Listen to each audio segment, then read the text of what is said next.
Right, we are live. Hey guys, how's it going? Welcome back to the Kiwi Lads channel. In this live stream, we are going to be watching the Wallabies taking on France, the second match of the series. The first one, it was extremely close. Just at the end of the game, the Wallabies were able to take it, so they are 1-0 up at the moment. But France here, this is kind of do or die for them in this situation. They need to win this game if they want any chance of winning this Wallabies versus France Test series. Welcome into everyone in the chat. We've got a whole heap of you already who have put messages in. I will try my best to read through those as soon as I can. We have got Come On France from Moorcake. That's the thing. A lot of people thought that France were going to be able to win that last game. Villiers had a brilliant start to that match, able to score himself 2 tries in the early stages. But then from there, it's just one of those ones that in the final minutes, they needed to make sure that they could kick that ball out. It didn't quite happen for them, but I have faith that they will put up a very good performance here. They've got a few changes in that starting lineup. Same with the Wallabies. In fact, the Wallabies actually only have the one.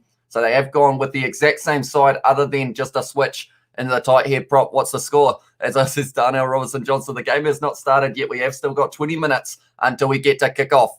So I will quickly put up the team sheets for you guys as well. We will start with the Wallabies. I will read through some of the chat as well while that is up. Hi, is anyone moderator here? If there is no one, can I be it, please? Says Shadow Ninja Ghost. We haven't actually got any moderators yet.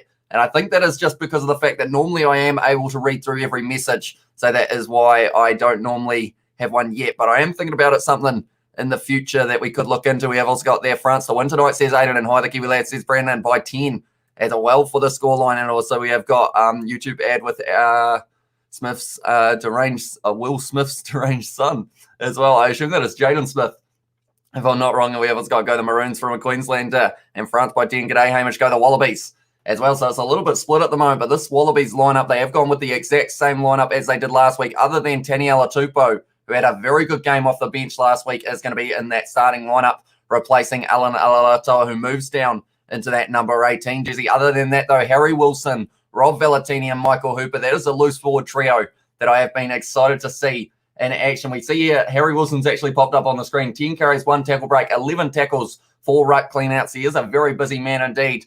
And it's going to be exciting to see what he can do in that situation as well. I think it will be close with Tupou starting and France maybe being France. I have France by 3 as well. So very close indeed. How's things been? Hope you're feeling energetic after the weekend. Tell you what, I took maybe 1 or 2 days of sleeping during the day to be able to get over the amount of live streams that we did. But it was well and truly worth it. You guys were absolutely loving them. And I did appreciate you all being there. They are showing the captain Geelong there for France. And speaking of France, here is their lineup. Got a few changes. They have changed their number 3. Also, the locks have both changed for this match.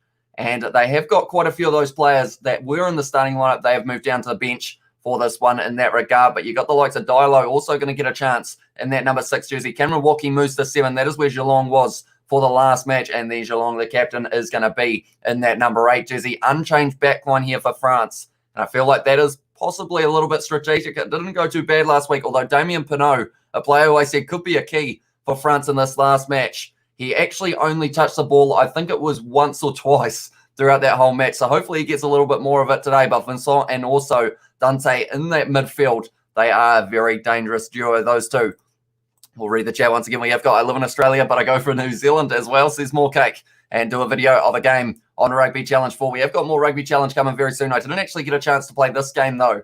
So that was a little bit unfortunate. My last match, I believe the Wallabies actually lost it when I played on Rugby Challenge 4 and they won the real-life match.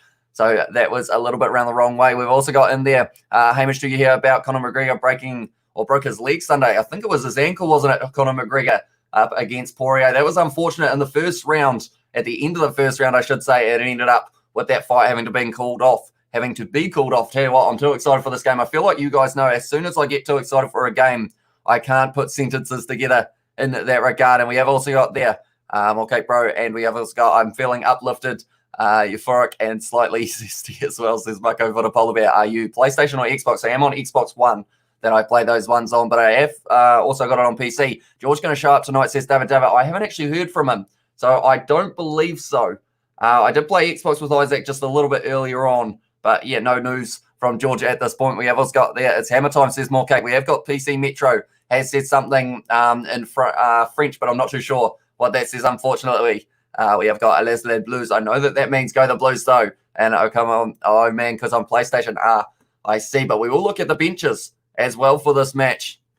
They are showing the French side out there at the moment warming up. Just the one change for the Wallabies on that bench with Alan Alatoa taking the step out of that starting lineup. But the likes of Darcy Swain, he did very well on the line out when he came off the bench in the last match. Also, Andrew Callaway is plenty of pace, and I feel like that could be a key for them later on. Tate McDermott, he had a bit of an impact as well when he did have that little run round at the end of the last match. Then you've got the likes for France. They have got Demba Bamba is going to be starting, or going to be on the bench, alongside Girassi and also Taufa Whanua. Those two men also started alongside Mikalu, and then the backs are unchanged in terms of Ira Baran, and also it is going to be Boutia who is going to be starting on that bench for France. So we are only around 15 minutes away from kickoff at this stage. I'm sick and I'm getting better as well, says Brandon. So that is good news. Too much play in the old, no, says Marco Vodopolivia. And also we have got Aussie got lucky last week. Yeah, it was extremely close between the two sides. Like in those final moments, you would say that France should have won that match with the fact that they were able to retain that line out. But unfortunately, then from there,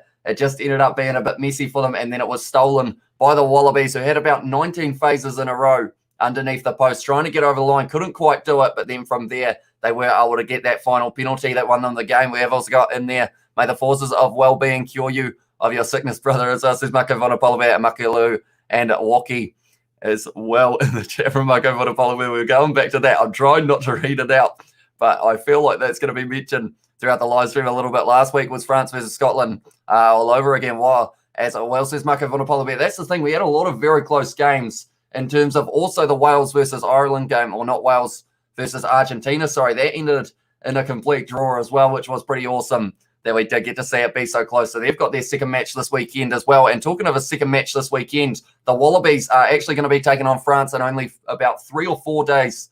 Well, it must be 4 days' time from now. It is going to be Saturday after the All Blacks versus Fiji game. So these games are back to back to back at the moment.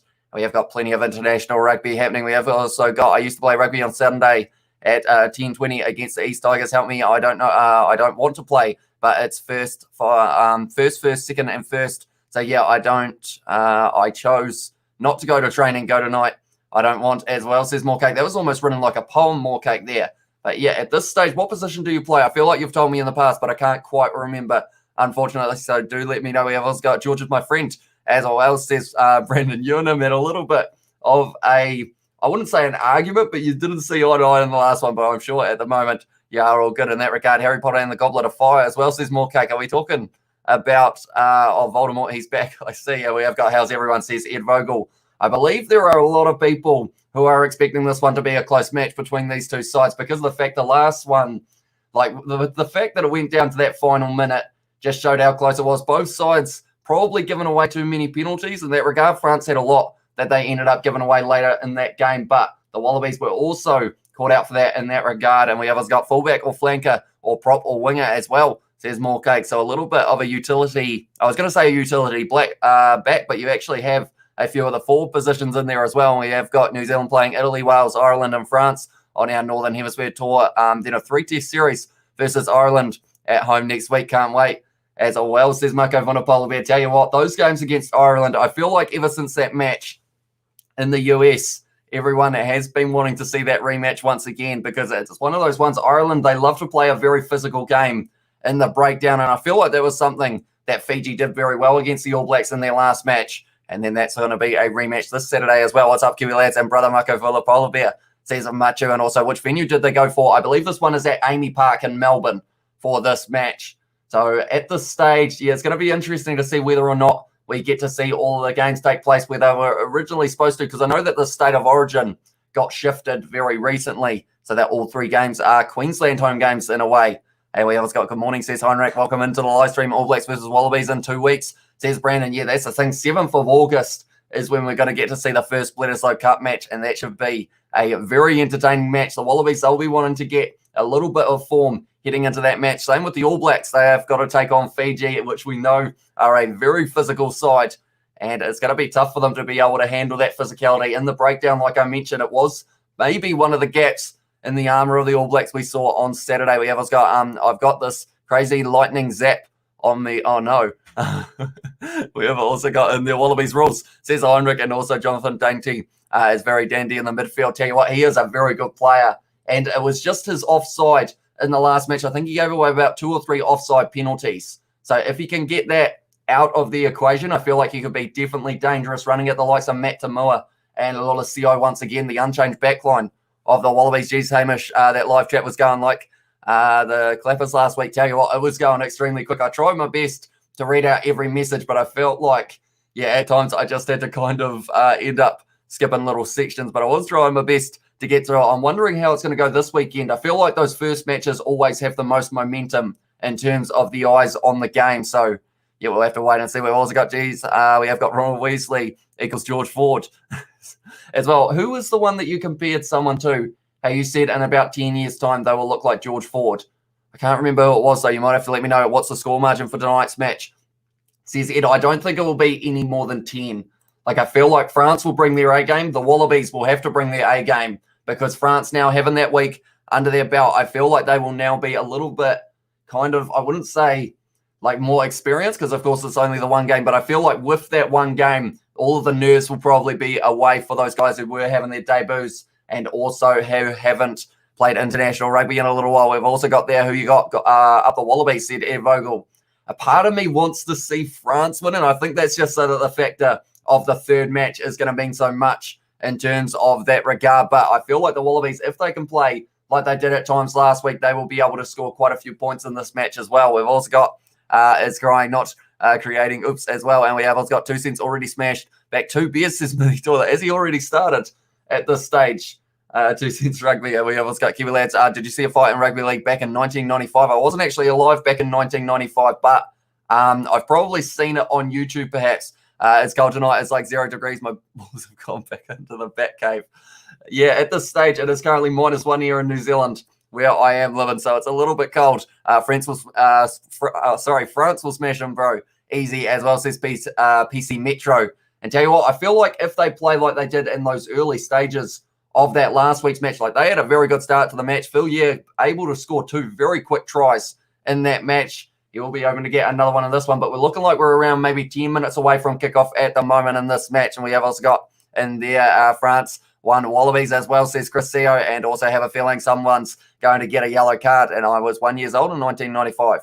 And also says Marco Vonopolo Bear. Tell you what, we will have a prediction in the chat. Tell you what, I haven't done my actual poll yet as well. I feel like it would be pretty split at the moment for who we think is going to be winning. We've got a few people supporting France in this one, a few people supporting the Wallabies in this one.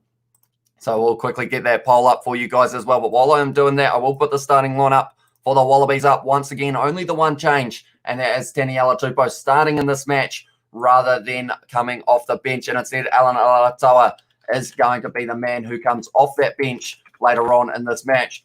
And that's the thing. Taniela Tupou had a very good game last week coming off that bench. He is an impact player, so it's going to be interesting to see whether or not he has a decent performance starting this match rather than coming off the bench. I've learned that it's very hard to type and talk at the same time. I feel like it is a bit of multitasking that I haven't quite mastered at this stage. I am going to quickly write Australia and I'm going to quickly write France and see who you guys think is going to be winning this match. In a moment, we will put the question mark, of course, and boom. Right, anyone who does want to vote on who we think is going to be winning that match, it is going to be coming up in the chat right now. My sister is arguing about dinner because it's Taco Tuesday and we're having chicken wraps. It's hilarious as well. I mean, Taco Tuesday does have a beautiful ring to it, of course. So if it's wraps, it could be wraps Wednesday perhaps. So she may be complaining about it being just like one day too early. We have also got France win Wallabies need to get rid of Hooper, as well, says Chris Seo. Although he was able to score a try in that last match, Michael Hooper, in a new kind of strategy for scoring a try that I hadn't actually seen before in terms of backing up to the line. It's something we hadn't really been used to, I guess you could say, in that regard. But yeah, it's going to be interesting to see how he goes in that number 7 jersey. Something he's normally very good at is the breakdown, but we didn't really get to see that last week too much from him. So he's going to need a big game here, a captain's performance. But this is the starting lineup for France. Just a few changes in that 4-pack, and other than that, they have gone with the exact same back line. We have got, why isn't McDermott starting? That's a good question. They went with Jake Gordon once again, which will be interesting to see whether or not that will be able to work out for them. I'm in Christchurch in New Zealand. It was -4, as well, says Brandon. Yeah, she's been a bit chilly here for winter at this stage in New Zealand. We others got in their thoughts on Paisami, says Ev Vogel. I mean, it's one of those ones. He's also, like, he's going to have probably Dante and also Vincent running straight at him all day. So So he's going to have to make sure that he's making his tackles. But if he has that ball in hand, normally he makes some meters. Like we saw that one that was the 4 pass from Jake Gordon into the hands of Paisami, almost able to score the opening try of the match for the Wallabies, but unfortunately it was just that little bit forward. So I feel like if he can have that opportunity of getting a bit of space, being able to build up a bit of steam, he is a dangerous man with the ball in hand. And yeah, he's going to have to be up against this France side as well. We have also got in there at the moment, we have got McDermott as well. Yeah, McDermott not starting is an interesting choice. But yeah, they've only gone with the one change of Daniela Tupou into that starting lineup. In the 90s, there were a whole lot of fighting at rugby league games. Tell you what, back in those days, like State of Origin used to be pretty brutal, I guess you could say. But I know that the fans absolutely loved it at the same time. -4 in Chuchu, that's Goldmate coldest. This far here in Waikato for me has been 0 degrees as well, yeah. Hopefully, how long have we got left of winter at this stage? When does it start getting a little bit warmer? Hopefully it's not too far away, as yeah, we're going through a lot of wood at the moment as well, with me being up at random hours of the night. We have got in there, me and my cat are vibing as well. Says more cake up Fiji for this week, says Neville Singh. Tell you what, if they can have a performance like they did last week against the All Blacks for just that little bit longer in the match, I feel like that will be a huge opportunity for them to be able to pull off a big upset. It's going to be at FMG Stadium, which is going to be interesting to see how it goes.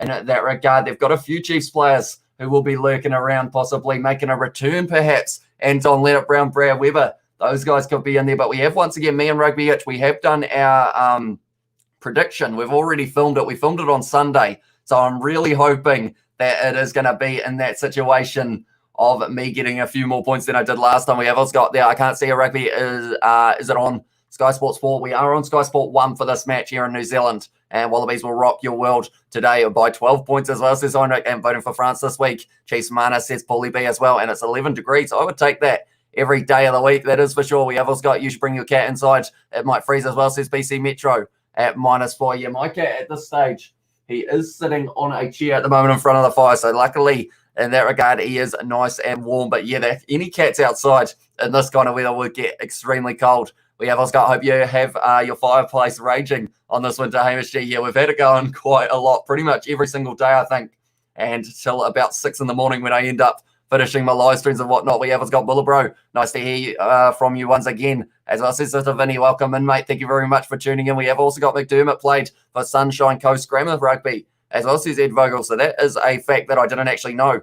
So thank you very much for that as well. We have got Macu. Hopefully I pronounced that correctly. Ed said, thanks for the game commentary, mate. No worries at all. I do love doing these ones with you guys in the chat as well. I will mention, if you are new to the channel, be sure to hit that subscribe button. We are going to be doing the All Blacks versus Fiji, as well as the third match of this series. That's the thing. If France win this one, then it is all to play for on Saturday night. But at this stage, they are showing the Wallabies lineup. I will put them up on the screen for you guys as well. Very cold in South Africa, West Cape.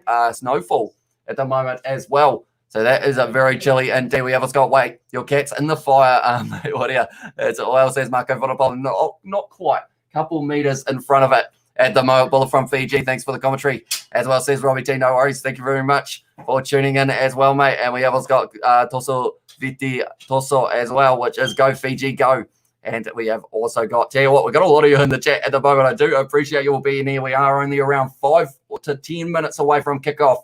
These games for the Wallabies, it was the same in Super Rugby AU. They're always starting just that little bit later than they are kind of supposed to, unfortunately. But at this stage, France are making their way out onto the field at AAMI Park. So that should be very exciting indeed. Do you going to stream Mitre 10 Cup games this year? I am hoping to do a lot of those games because of the fact that at the end of the day, like these guys who play Super Rugby all kind of have their own kind of provincial teams. And I feel like it will help with the commentary side of it, as well as just kind of having a little bit more knowledge about the players. But at this stage, yeah, France making their way out onto the field. This is their starting lineup. Few changes in that four-pack there. But Guru is still the same. Same with Barlow. And I believe other than that, Geelong moving into that number 8 jersey rather than 7. Those are the only ones who are going to be the same in this match. So it's one of those interesting ones. But they are showing the captain Geelong. He had a good game last week. Perhaps the best performance out of any of the French players. They are showing Damien Pinot, a man who probably had the quietest day out of any of the French players.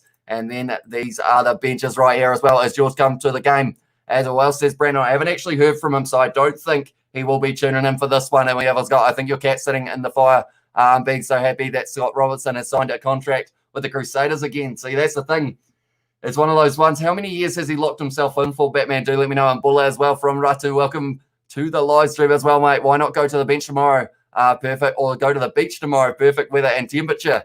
You know, that would be a bit chilly here on a winter's day in New Zealand. I mean, we're looking at normally around that 6 a.m. or so when I end up going to bed for these live streams. We normally look at around -2. I think is kind of on average how many we are sitting on here in New Zealand at the moment for winter. But Alan Aratoa, the man who was in the starting lineup, is no longer going to be there. He is on the bench instead. So Tani Alatupo gets the start. And hopefully Darcy Swain gets a few minutes under his belt as well, as he had a very good game last week. But yeah, nonetheless, how did you find out your cat is a Crusader supporter? It seemed to be when the Crusaders started losing a match, he just jumped off me and kind of ran away. So I was like, oh, okay, maybe that is the case. It's the same with the Chiefs. For some reason, he has watched most of the Chiefs Super Rugby games, definitely the early stages of the Super Rugby competition, and we have got no disrespect to Fiji. But if they want to beat the All Blacks, they have to sustain their attack and defence for 80 minutes, and even then, they won't guarantee a win. That's the thing. Discipline in that game as well between the All Blacks and Fiji just wasn't quite to the level we expect for both sides. It's one of those ones that, unfortunately, the more penalties you give away, like there were a couple unfortunate moments for Fiji, of course, the likes of the 4 pass that then led to that rolling ball try. But it's also that one that you got to make sure that you don't give away too many penalties because they can cost you a game. As we have seen also, this game between France and the Wallabies, I feel like France last week just gave away a few too many penalties for their liking. If they can cut that down by even 5, they would have a very good chance of winning this match. Super Rugby is back in 14 if a second month as well, says Brandon. Super Rugby is back in 14 if a second month as well. I assume that it's something along the lines of talking about the fact that there is going to be 2 new Super Rugby teams added to the Super Rugby competition. It is going to be Fiji Drua and also Moana Pacifica. We are going to get to see once again. We've only seen the one game from them so far, and that was up against the Māori All Blacks. So hopefully they are going to be able to bring it in that competition next year. I remember watching your cat was moaning about failing to make the Super Rugby Trans-Tasman final. He was indeed, wasn't he? In the background. He wasn't too happy about it. That is for sure. And we have got Fiji have awesome players, all supporters in there, given Euro clubs. Wish they had their halfbacks back, Semi and Tuasova, and also how good watching those units plow through the ABs. Tell you what, Johnny Dyer in that number 6 jersey was phenomenal. And it was one of those ones alongside the number 8, Tuisu also had a very good game. So if the loose forwards of Fiji once again can kind of bring that physicality in the breakdown, bring the pressure on the All Blacks for that breakdown as well, it's going to be exciting to see what's happening in that game on Saturday. And then it's going to be followed by the third match of this series between the Wallabies and France. At the moment, Geelong is singing the national anthem alongside his teammates. They are hoping to get that win. But at this stage, we have still got the Wallabies national anthem after this, and then we are right into the match between these two sides. Whoever's got Crusaders failed to make it. They did indeed. Missed out just by a bit of a points differential. And we have got in there as well. I wish Vakatava played. Vakatava played. It would have been good to see him in Kurabeti clash. Fiji power. That's the thing. Marika Kurabeti, you'd probably say, had the best game out of any Wallabies player next or last week, I would say, in that regard, because of the fact that his physicality in that breakdown was actually helping him out. Like the way that he was coming in to try and run it like a forward at the line.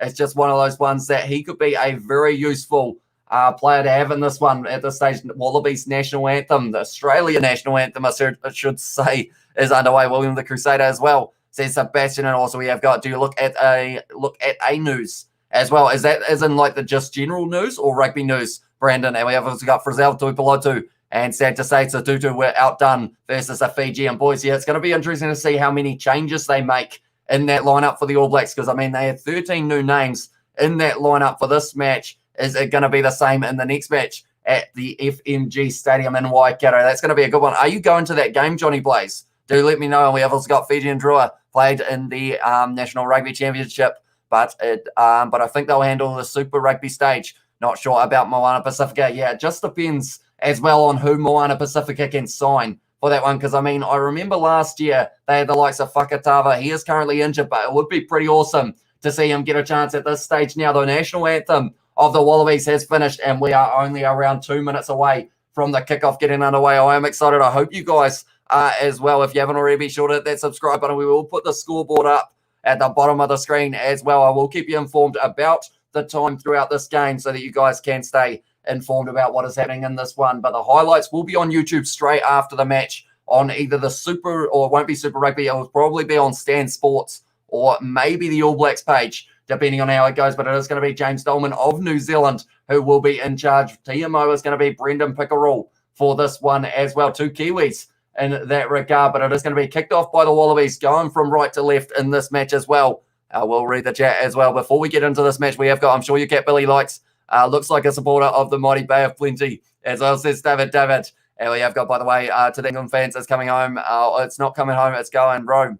It's coming Rome as well, says Batman. Hi, everyone. Hamish, score prediction. I am going, score prediction. I'm saying a team's going to win it by less than 10 points, but I'm not sure who it is going to be yet, unfortunately, in that regard. But I think it's going to be a high-scoring one, and it is going to be kicked off here by Nolalicio to get us underway for the second test match between the Wallabies and France. Kicked off short, taken nicely there by the French forward there. It is the man in the number 7 jersey, Cameron Walkie, already getting his first carry of this match, but France in possession, about 35 out from their own line. Looks like it is going to be Kuyu rolling this one backwards to be able to put this box kick up. He did that quite a bit last week as well. A lot of kicks from France. That's gone nice and high. Tom Banks taking it beautifully, but he is lined up by Villiers, who has driven him down to the ground at this stage. 45 out from their own line here. The Wallabies slipper goes back to Lolesio. It's already opening up here for the Wallabies. Tamur with the long ball. Right out to Marika Kurumpeti, who is getting driven towards the touchline by Pinot and Vincent. Going across field now, it's going to be Gordon. Going to Matt Phillip, having a good carry, but he is dragged down there by Barlow. Short side once again. Paisami lined up by Vincent. And a very good tackle there, and it's a penalty to France on the halfway line. And that is a good start to the match for them. About 50 metres out. Do they take on the 3 points, or do you decide to possibly go for the corner here? But Paisami lined up there by Vincent. Straight in there was Jonathan Dante, and then from there they weren't getting him off the ball. He is a unit and a half, and he was able to get aside the not releasing penalty there. Quick start to the match, though. We have got Just Rugby News, says it Brandon as well. I do follow quite a bit of the rugby news in terms of the transfers and whatnot. And it's going to be Jaminet from the halfway line, going to be lining this one up for France to see if he can give them the early lead in this match. We have got James Gordon as said, hey, mate, welcome into the live stream. And Wallabies 30-14, says Batman as well. Believe me, France will win easily, as well, says Gene. And we have got Cameron Walkie, the Wicked Warrior from, we have got, mate, do you know, no, I do not, AJ, but good try. And we have also got in there. Big ask for Fiji this weekend. I would settle for a consistent performance. Oh, that's a great kick. And that's going to be over. So now France are going to take the lead in this match, leading this match 3-0 at the moment over the Wallabies after only 2 minutes. Great start for them. Winning that penalty in the breakdown, making the most of it, and converting it into 3 points as well. Italy love them as well. Did you hear about England letting a 19-year-old take the last penalty, which cost them against the manager? Was an idiot as well. I didn't actually get to see that match, but I assumed that it was, I think it was 1-1 the last time that I did hear about it. And then from there, I guess Italy were able to take it and become the Euro champions. That one's going to be taken by Cameron Walkie once again off kickoff. He has been very busy so far. Looks like the numbers are already falling off the back of Kuyu there. I'm not sure who put the glue on that, but it is not working out for them now. It's going to be fired across field. And then it's a big kick downfield there by Jaminet. Taken nicely by Nololisio, who did kick off this match. Got him Betty now inside border. Tom Banks, who was almost lined up there by the man in the number 6 jersey, which in this one is Diallo. Now it's going to be Salakai Lotto, short ball to slipper, 40 metres out at the moment. Other Wallabies, and they have got an advantage now for a penalty. Nololisio, flat ball to Harry Wilson, but he is tackled hard by Cameron Walkie once again. Nololisio trying to open up the opportunity for a backline movement. It's going to be Marika Kurumpeti trying to drive at the line. Not making any meters here, though, for the Wallabies. Phillip now up to 6 phases for the Wallabies, the most we have seen of this match so far. And if it is the most that we see for the match between this one and the last week's match, they will have to get around that 20 mark. So we'll have to wait and see. But Marika Kurumpeti now running sideways, but he has been dragged down and it's going back for the penalty. Wallabies not really going anywhere in that regard. Oh, Jake Gordon takes it quickly. We can see how the Wallabies are going to be playing this one, but he has isolated himself. Oh, he's absolutely nailed there, the French player who tried to join that breakdown. Now Slipper driving forward. And he is getting driven sideways now. Going Gordon inside ball almost from Hooper. Sells the dummy, goes himself. And at this stage now, the Wallabies sitting around 38. Phillip now with another carry, been busy so far. in the first 4 minutes of the second test. Flat ball almost forward from Michael Hooper there. But they are going to be playing on now. It's going to be back to Gordon. Goes to Alicio now. Salakai Lotto back. Tom Banks has got the man on the outside. Drives straight at Villiers though. And he has been tackled once again here. It's going to be Geelong straight on the ball. No one's clearing him out, and he's just ripped it away there, Geelong. And now it's going to be kicked downfield by France once again. Straight down the middle. Jamanier with a huge boot on that one. Going to be sitting up now for Tom Wright, getting his first carry, trying to pierce the gap, but he has been tackled by Villiers, and a very good tackle once again from France. Both sides going back and forth. We're not really getting too many breaks in this one. It's a kick downfield by Noel Alicio, and it's going to be a penalty to the Wallabies for offside right. Now that we have got the first stoppage in this match, pretty much, other than that early penalty, we will read some of the chat. 38 for France and 14 to the Wallabies, as well, says Gina. And also we have got up the Wallabies. Let's try, as well, says Ed Vogel. I'm going to be at hospital tomorrow. Can you just me good luck for me? Good luck, Brandon. And we have also got there. Honestly, I respect Saka for having the courage to step up as well, says Sebastian. And, this is on TV, says Joella. It is indeed 9GM channel as well. It depends on what country you're in, though. I do try and provide these commentaries for those people who haven't got access to the games, because I believe if you want to access 9, they're taking a quick tap here for the Wallabies, and they are playing this game aggressively. It might be able to work out by Sami straightens, but he drops the ball when he was in contact with Vincent, and it is an early mistake for the Wallabies. But yeah, unless you've got a VPN to access 9, I don't think it is available in some countries. Now it's going to be far wide. Villiers over the top of him. And now it is going to be the line out for the Wallabies, pretty much probably where they would have been kicking this one anyway. But Tom Banks looked like he was going to go for the kick for touch. Instead takes a tap. And then it was to Moauta Paisami. And then from there, just a wide ball over the top of Villiers from France as well. And we have got, they got to try harder as well. That one hasn't worked out on the line out for the Wallabies there. And now France are going to have this ball just outside of their own 22. And it looks like Kuyu will be setting up for possibly firing it back. Yes, he does. And it goes into the hands now of Carbonell. Kicks it downfield. Once again, it's a long one. It's going to bounce up. It's an awkward bounce here. And it's going to be very awkward for Tom Wright. Little knock on there, I think. No, must have gone backwards. And now they're up to the halfway line here, the Wallabies. Jake Gordon goes across to Hooper. The captain, Loralicio, goes back now to Tom Banks. He's trying to pierce the gap, but he is going to be tackled by Vincent. And Dante straight away trying to get back in that breakdown. Has gone out now to Matt Tamua, inside ball to Marika Korompeti. He's running hard, Marika Korompeti. And he's going to be going all the way. And Korompeti scores the first try of the match for the Wallabies. He rocks the ball to sleep there, Marika Korompeti, but he's woken up the crowd at AAMI Park. And they'll be very happy with that because of the fact he is a Rebels boy indeed, Marika Korompeti. And he has scored the opening try of this match now for the Wallabies. And that was very nicely done indeed. I believe it will be an easy kick here for whoever decides to take it. I believe it will be Noel Alicio. A great inside ball from Matt Tamua. Then from there, Korompeti, the pace that man has. He just kept going. Jamanier sent the wrong way. Villiers trying to stop him.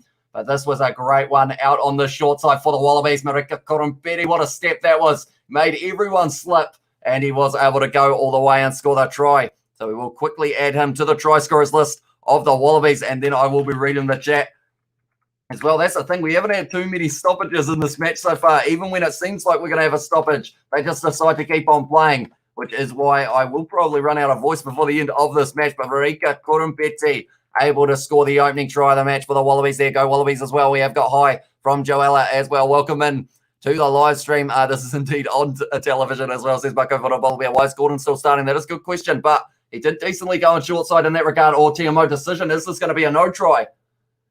We're going to have to wait and see here. This might not be a try. I might have to take this back from Marika Korompeti. What are we going to see? Possible knock-on is the case in this one from Tom Wright. I actually called it as a knock-on, but oh no. I think that's going to be called a knock-on from Tom Wright. It did end up kind of brushing his bicep on the inside arm. Oh, it's just gone through the hands, and I think it is going to be a knock-on against the Wallabies. That is going to be a no try, I think. Yes, go Wallabies as well, says Joel, and also rocking the ball to sleep. But he's woken up the crowd quite of the night as well, says Time Till Death. What are we saying? Forward off the arm of gold. It is a knock-on, and it is a no try. Marika Korompeti has had his strike cancelled. I feel bad now. I didn't wipe that one up, and that one is now going to be called a no try from Marika Kurumbetti. That's the thing. He didn't score too many in Super Rugby AU, didn't score too many in Super Rugby Trans-Tasman, but this was his opportunity, but didn't quite get it. Tom right there. You can see the face as well. You can just see how gutted he is for that one. But at this stage, it means that the score is still 3-0 to France. And we have got Paulie B 10 minutes. I was away for 10 minutes as well. Yeah, that's the thing. At this stage, the Wallabies almost scoring the first try of this match, but unfortunately for them, it did mean that it is going back. Who is the ref? I know Brendan Pickerel is TMO, but it is the case of, I think the referee on the field is also a Kiwi, but I'm not too sure of the name. Unfortunately, a few stubbies short of a six-pack as well. Says Obi Snake. And we have also got, yes, Avish, I heard you call the knock on as well. And that's the thing.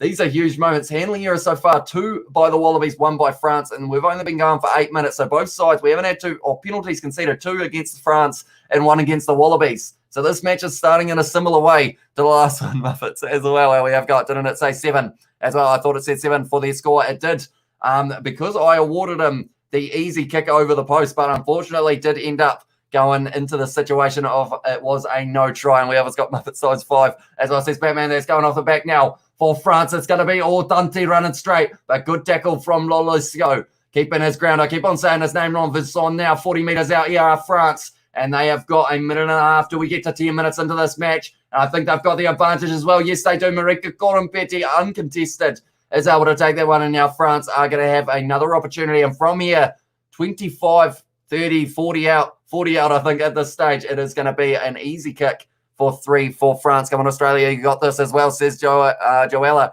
And also we have got in there, unlucky, says Etienne as well. And yeah, I'm not too sure of the main referee. I said it earlier on, but I can't quite remember what the name was. But Pickerel is the man who is on the TMO. And hi from Rio Gamer. Welcome in to the live stream, mate. Thank you very much for tuning in once again at this stage. This one's been a fast-paced one for the first few moments of this game. That is for sure. Sloppy from Tom Wright. Yeah, unfortunately, didn't have the best game last week. He was a little bit quiet at times, but in this one, unfortunately for him, just hasn't quite worked out for him so far. And that's the thing. I think on the bench, they have got Callaway, so it depends on how soon they decide to go to that. But at this stage, 9 minutes 24 into this match, and it is going to be a kick for France from about 40 out. Once again, Carbonell going to be lining up this one. I believe it is Carbonell anyway. No, it's Jaminet who will be kicking this one. And he has got it. So now it's going to be 6-0 at this stage to France. So it's a different situation than it looked like it was going to be for a moment. But now 6-0 to France early on in this matchup against the Wallabies. We have also got Wrap Your Love gear around that as well. Says Ovisake, where's Israel Folau? You need him as well. Says Marco Fotopolivia, and France will stuff this up. They are stuff this up, are looking hungry as well. Says Batman, that's the thing. It will all come down to those final minutes. If there's a line out on like the 79th, you know that the crowd are going to be very loud in that situation because of the fact that France, they almost had that game pretty much locked in to be a win up until those few little mistakes of the line out that's going to be taken once again by Waki off kickoff. And it looks like Jaminet once again will be giving this one back for someone to be able to kick it. Unless he decides, yes, he's going to do it on the right boot instead. Kicks it high. Oh, Phillip almost able to get a hand on that. Going to be sitting up now. Tom Banks goes across field. Olicio once again going to have the ball in hand now. Little offload to Tom Banks. The back line of the Wallabies looking dangerous here. Vincent makes the tackle on him. Marika Kurumbetti now stepping, but he has been tackled by Vincent there. Michael Hooper looked like he was down for a little bit. Looks like an awkward knee one. Almost an intercept, but it opens up the opportunity for Boysami down the wing. Good tackle from Vincent. And straight on the ball was Carbonell, not able to get it. Gordon inside of the 22 now. Goes back to Lolicio Daniela Tupou. The Tongan Thor trying to build his way towards that try line. Lolicio with a few steps. He has been tackled there by Diallo and Dante now. Back down to the ground there for Jake Gordon. Straight on the ball was France, and that's going to be a penalty to France inside of their 22. Once again, brilliant in the breakdown. And I believe it was the man in the number 2 jersey, Balo, who was able to get that one. Highlights as well, says Rio Gamer. And we have got your new vehicle, 2004 Toyota Hilux 4x4. Sounds like a decent one indeed. Congratulations, mate. And we have got Tom Wright, used to play for the Manly Sea Eagles, as well, says Ed Vogel. And we have got same stuff as last week, says Heinrich as well. And we have got Hilux, Wicked Ride, mate, from Marco Vonapolabia. I mean, you mean GT Muppet times 4 STD as well. And we have got Guru smoking a doobie, as well, says Marco Vonapolabia. Don't know about that, but we have also got our week from France. They didn't want Bumba facing Tupou. Took him off when Tupou came on. Now they start Tupou. But Galthy benches Bumba as well. It's an interesting tactic, but maybe it depends. It might work out for them later on. It's going to be Alatoa who will be making his way onto the field at this stage. Alatoa, oh, that's a little knock on from France, bouncing all over the place. Daniela Tupou, Paenga Mosa knocks it on as well. And now it's going back for the scrum. Honestly, Wallabies bumbling errors are getting ridiculous as well, says AJ. How old is Michael Hooper? I believe he is around that 30 mark, if I'm not wrong. But no, Alicia, just giving a wee pat on the head there, Carbonell. I'm telling you what, someone needs to work on putting the numbers on the back of the French kit because they have just been falling off all over the place at this stage. And we have also got that they don't want to bring Bumba on facing the Tongan Thor. And also, sorry, man, says don't tell Dev. Tell you what, it is exactly how I pretty much say it. I can't quite get I feel like it's as soon as I try and say it quick, it just doesn't come out the way that I like it to. Alatoa. Somewhere around their position at this stage, 67% for the Wallabies, but they are still scoreless in this match. Almost had a try earlier on. Rio Gamer, you should check out this GTA X Muppet. It's a dope car as well, says Batman. And also at this stage, Lolosio just doesn't quite roll off the tongue either, but now it's going to be a scrum. The Wallabies have about a 30 kg advantage in scrum, and that is going to be a good push. The front row goes down. Now it's going to be Gordon having a bit of a run, but he has been tackled nicely by Carbonell. Now Hooper is going to be piercing his way through the gap. Now Gordon goes out to Tom Banks, got them right on the outside. The Tom's linking up, and now he has been dragged down just outside of the 22. Gordon going back crossfield. Goes now, it lands a hunter by Sami, sells the dummy, but he is lined up there by Jean-Baptiste Grue. And he has been able to drag him down. At this stage, the Wallabies, they've had decent phase play. They've got the advantage as well. Matt Phillip wants that ball, gives it to Taniela Tupou, who is tackled. And at this stage, with the advantage, they can throw everything at it. I think they just lost their advantage. No look pass, beautifully done by Matt Moore, but it's another knock on. And it was Marika Kurambeti who wasn't quite able to hold that one. At this stage, it is about 5 handling errors for the Wallabies in the first 15. That is not what they want to see. We have got 2 in the chat as well. Has said hi, welcome into the live stream. What a bad pass from Banks as well. He's not too happy there, Tom Banks. By the looks of it, I thought it was Tamua at the time, but it was Tom Banks, and then he just wasn't quite able to find the hands of Marika Kurambeti. And we have got Frank Bunce was 34-35 when he was playing for the ABs as well. Yeah, that's the thing. Sam Whitelock, how old is he at the moment? I feel like he's got to be mid-30s by now, but he is still playing some very good rugby, taken there in the line out. Geelong getting his first carry of this match now. Michael Hooper ripping that ball away in the breakdown now, though. And the Wallabies are going to be on an attack. Lolesio sees the gap up the middle, 10 metres out now. The Wallabies, Jake Gordon trying to get that ball. No, it was Tamua playing up back, gives it to Wilson, and he is dragged backwards in the tackle there. Going back across Paenga Mosa, dropping the head. He was able to score a try in the last match. Gordon goes to Salakai Lotto. Good carry there, making a couple extra metres for the Wallabies.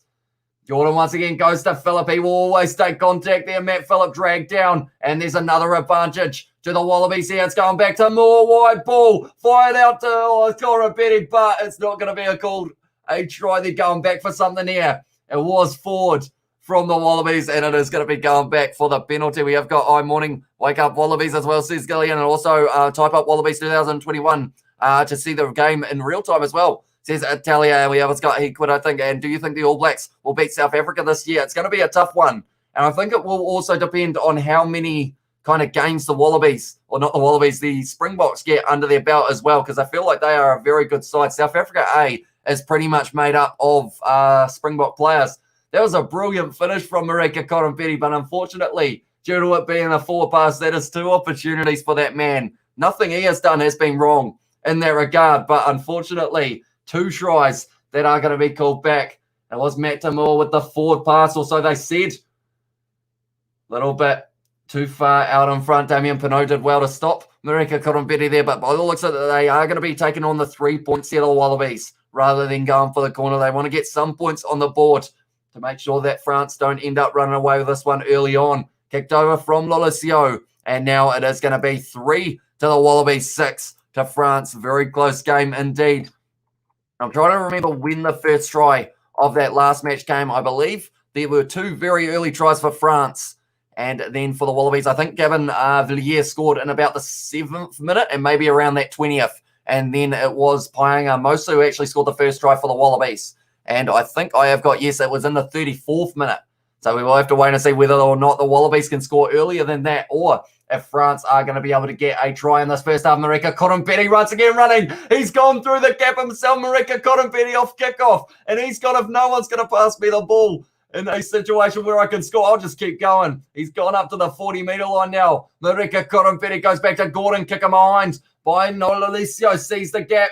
And it's going to be sitting up for Villiers. Only 10 metres out from his own line now. Goes back into the hands of the fullback, Jaminair. And he is in trouble as well. But France have been able to regather this one. And because of it, it does mean now that it is going to be a kicking opportunity. Kuyu will be passing this back to one of the forwards, just creating a bit of an angle. But tell you what, the Wallabies had them in trouble there for a little bit. France off kick of Marika Korompedi. What a run that was. Going about 40 metres up the field. But Kuyu now is going to be kicking this one, and he is going straight for the touchline. That is a good kick downfield from Kuyu, though, taken quickly by the Wallabies. And it seems like it's going to keep on going this game at that fast pace. On right, tackled low there by Dante with a very good tackle going short side. Gordon goes to Lolicio. Now it's going to be Paisami with a bit of a fend, but he is dragged down by, I believe it is the number 6. This is going to be hard to tell what the numbers are because half of the French forwards' numbers have already pretty much fallen off their kits. Gordon once again goes back. Tom Banks, first receiver, slipper now. Pins the ears back, tries to make a couple extra for a size Geelong there, making the tackle. Tom Banks now. Pearson through the gap, but he is dragged down by Dante. Gordon once again going to Taniela Tupou. You've got to tackle him low. And that is exactly what Geelong did. Now it's going to be all Matamur with a beautiful sell of the dummy. And he is going to be taken out in the breakdown. Michael Hooper goes back. Lolicio goes to Harry Wilson with the fend on the number 5. And it's going to be a penalty there. And I believe it was taking a player off the ball by Salakai Lotto. You're going to stream Stormers versus Lions, says Ed Vogel. I am planning on it, unless, of course, that game gets cancelled, because I know there have been rumours of maybe that one going to be possibly postponed or something along those lines. But South Africa A, at this stage, does still seem to be going ahead. So that is a game that I will be doing. Even though it will be 6 a.m. here in New Zealand, I will be up for it for you guys as well. So if you're new to the channel, be sure to hit that subscribe button. I heard the nickname. Tough name as well, says Anaha. It is indeed, though it sounds like something else. Nothing on but different as well.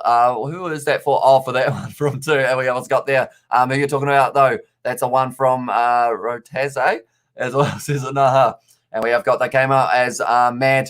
They came out as mad as a tree full of glass in 20 or the first 20 minutes as well, says Ovi Snake. But at this stage now, it is going to be Barlow with one of his first line-out throws of this match, is claimed by, it was France there, the number 4 in this one, I believe. And at this stage, they are trying to drive forward. It's pretty solid here from the Wallabies for their defence, so not really going anywhere. 45 out from the Wallabies line. And going off the back now, Barlow goes back to, I believe it would have been cover now. Going now across the field now. Oh, it's a big bit of contact there between Vincent and Paisami. And that's going to be a battle with the number 13s going short side cover now. Now he was that hard in the tackle there.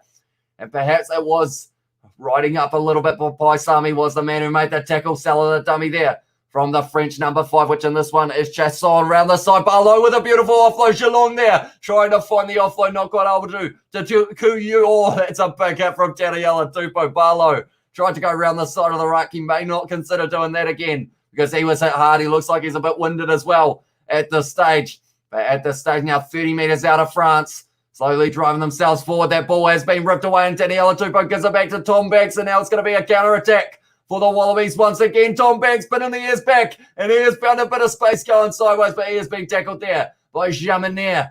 Throwing the ball, Villiers is able to intercept it, and now it's going to be going back in the side of France, 40 metres out from the line. Oh, it was just Dante trying to drive over the top of Jake Gordon there. Another French player down at this stage. And now it is rolling backwards big time. Vincent only about 35 out from his own line. Beautiful pass out to Damien Pinot. Inside ball there. And it's going to be Cameron Walkie on the outside. Pinot. And he's going to score the try for France. And that is in the 21st minute. Damien Pinot, the man who I said had a very quiet game last week. I said that he was going to be one of the keys in that last match. Didn't touch the ball, but now he has touched it. And that is going to be one of his first touches of the match. One of his first touches of the series almost. And Damien Pinot has got that ball down for the lead of France to be able to go a little bit further into the lead here. Pinot there goes back to Walkie. I think they're checking to see whether or not this is a forward pass. It was flat. It was flat, but I believe they have said that it is all right. And because of it now, it does mean that France are going to have an 8-point lead at this stage. Last pass forward, says AJ. It was pretty flat. We'll have a quick look here. Oh, possibly a little bit lucky there, France, in that regard for that pass. But we have also got in the chat, Hamish, it's incredible. South Africa can play international rugby with what COVID, and now they're looting and rioting in the streets. Yeah, it's pretty insane that the tour at this stage is still able to go ahead. Of course, we've had those postponed games. We've had cancelled games. But now at this stage, somehow they are going to be having a 3-test series. But yeah, we have got at this stage, Damien Penaud was able to score that try, the first try of the match, and it does go to France. Of course, we had that earlier try it was in the America Corumbeti, but unfortunately, it was disallowed. But at this stage, we will put in Damien Penaud was able to score it in the 21st minute, and now it is a kicking opportunity for, once again, Jamanier. Has put it straight down the middle, and because of it now, the Wallabies are going to be 10 points behind, 13 to France and 3 to the Wallabies. Here we go. They have got a decent lead, but of course they are talking about last week as well, because of the fact that unfortunately 15 points ahead France were last week. So they've got to make sure that they can increase it a little bit more than that. Australia is only down by 3, as well, says Joella, and also we have got in there Australia needs to take their opportunities as well. Yeah, that's the thing. They have been putting the ball down a little bit too often, and also they've had 2 cancelled tries at this stage because of a forward pass and also because of a knock-on. So handling errors are huge for them in this match. There's going to be a kick downfield by Dante, and he has given it an almighty heave now. It is going to be on the halfway line. The Wallabies going to be firing this one back across Marika Corumbeti. He has slipped over, which is unfortunate for him. And at this stage, he's probably already run easily around 100 metres in this match with the ball in Anthony Alatupo, although a lot of those would have been cancelled, of course, for the no tries. But now it's come back to Moore. Sells the dummy for the inside ball, goes himself here. 40 metres out at the moment of the Wallabies. Going to be in the hands of Taniela Tupou, takes contact. He was dragged down by Barlow. Now it's going to be Lolesio. Goes to Michael Hooper. He is going to be tackled by Cameron Walkie. And they have called it a maul. No, it is going to be a penalty against Cameron Walkie for the high tackle there. Unfortunately, he was saying that he had the ball, but this is going to be another opportunity for the Wallabies to either kick this for the corner or to go for perhaps... They won't go for the 3, I don't think. I don't think they can get away with it at this stage. We have also got there... in the chat, hey, my man, how are you doing tonight? Says Jeffrey Fockett. I'm doing well, thanks, mate. At this stage, it seems like it is going to be an extremely fast-paced game. We have also got Carl a little bit earlier on. Has said, how's it, Kiwi lads? As well, and we have got, they're running the ball, and they're getting very close, but they got for the 3. But they go for the 3, says George Meyer. So, yeah, at this stage, they are talking to Michael Hooper. He is the captain. He was able to score a try in that last match as well, Michael Hooper. They are showing here. Probably rode up a little bit, but he was probably a bit unlucky there, Walkie, because of the fact that he did actually touch the ball, but it went up above the shoulder. So in the end, he is disappointed, and now the Wallabies have got that penalty, and it's going to be Noel Alessio who will be kicking this one for the post. They need to make sure this one goes over, because that's one thing when you are behind that you can't afford to do, and that is miss kicks. But Alessio at this stage, 40 metres out, 100% so far tonight, 25 minutes into this game as well. We'll be hoping to put this one down the middle and get that lead of France back down to 7 points. Taking his time with it, making sure he goes through the preparations that he normally would. Alessio, has he got it? Yes, he does. I felt like for a second I had put the commentator's curse on him there, but it is going to be 6 to the Wallabies and 13 to France now. And this match at this stage looks like it's going to be a very close one indeed. We've also got there, what would you rate Bruce Robertson upon our all-time centres as well. So Smithy thought that we got a big chat in the chat going on as well. And we have also got that smash that like button, guys and ladies. 3.2K or 3.25K subs. We're growing. As well, says Marco Vunapolabir. We are indeed. If you haven't already, be sure to hit that subscribe button. We are going to be back for the match on Saturday between these two sides. And if France win this one, then it will be the decider of the series, as it is a 3-match one. Going to be now in the hands of Payanga Mosa. I've almost forgotten Rob Valentini's out there. That's the first time I have actually seen him there.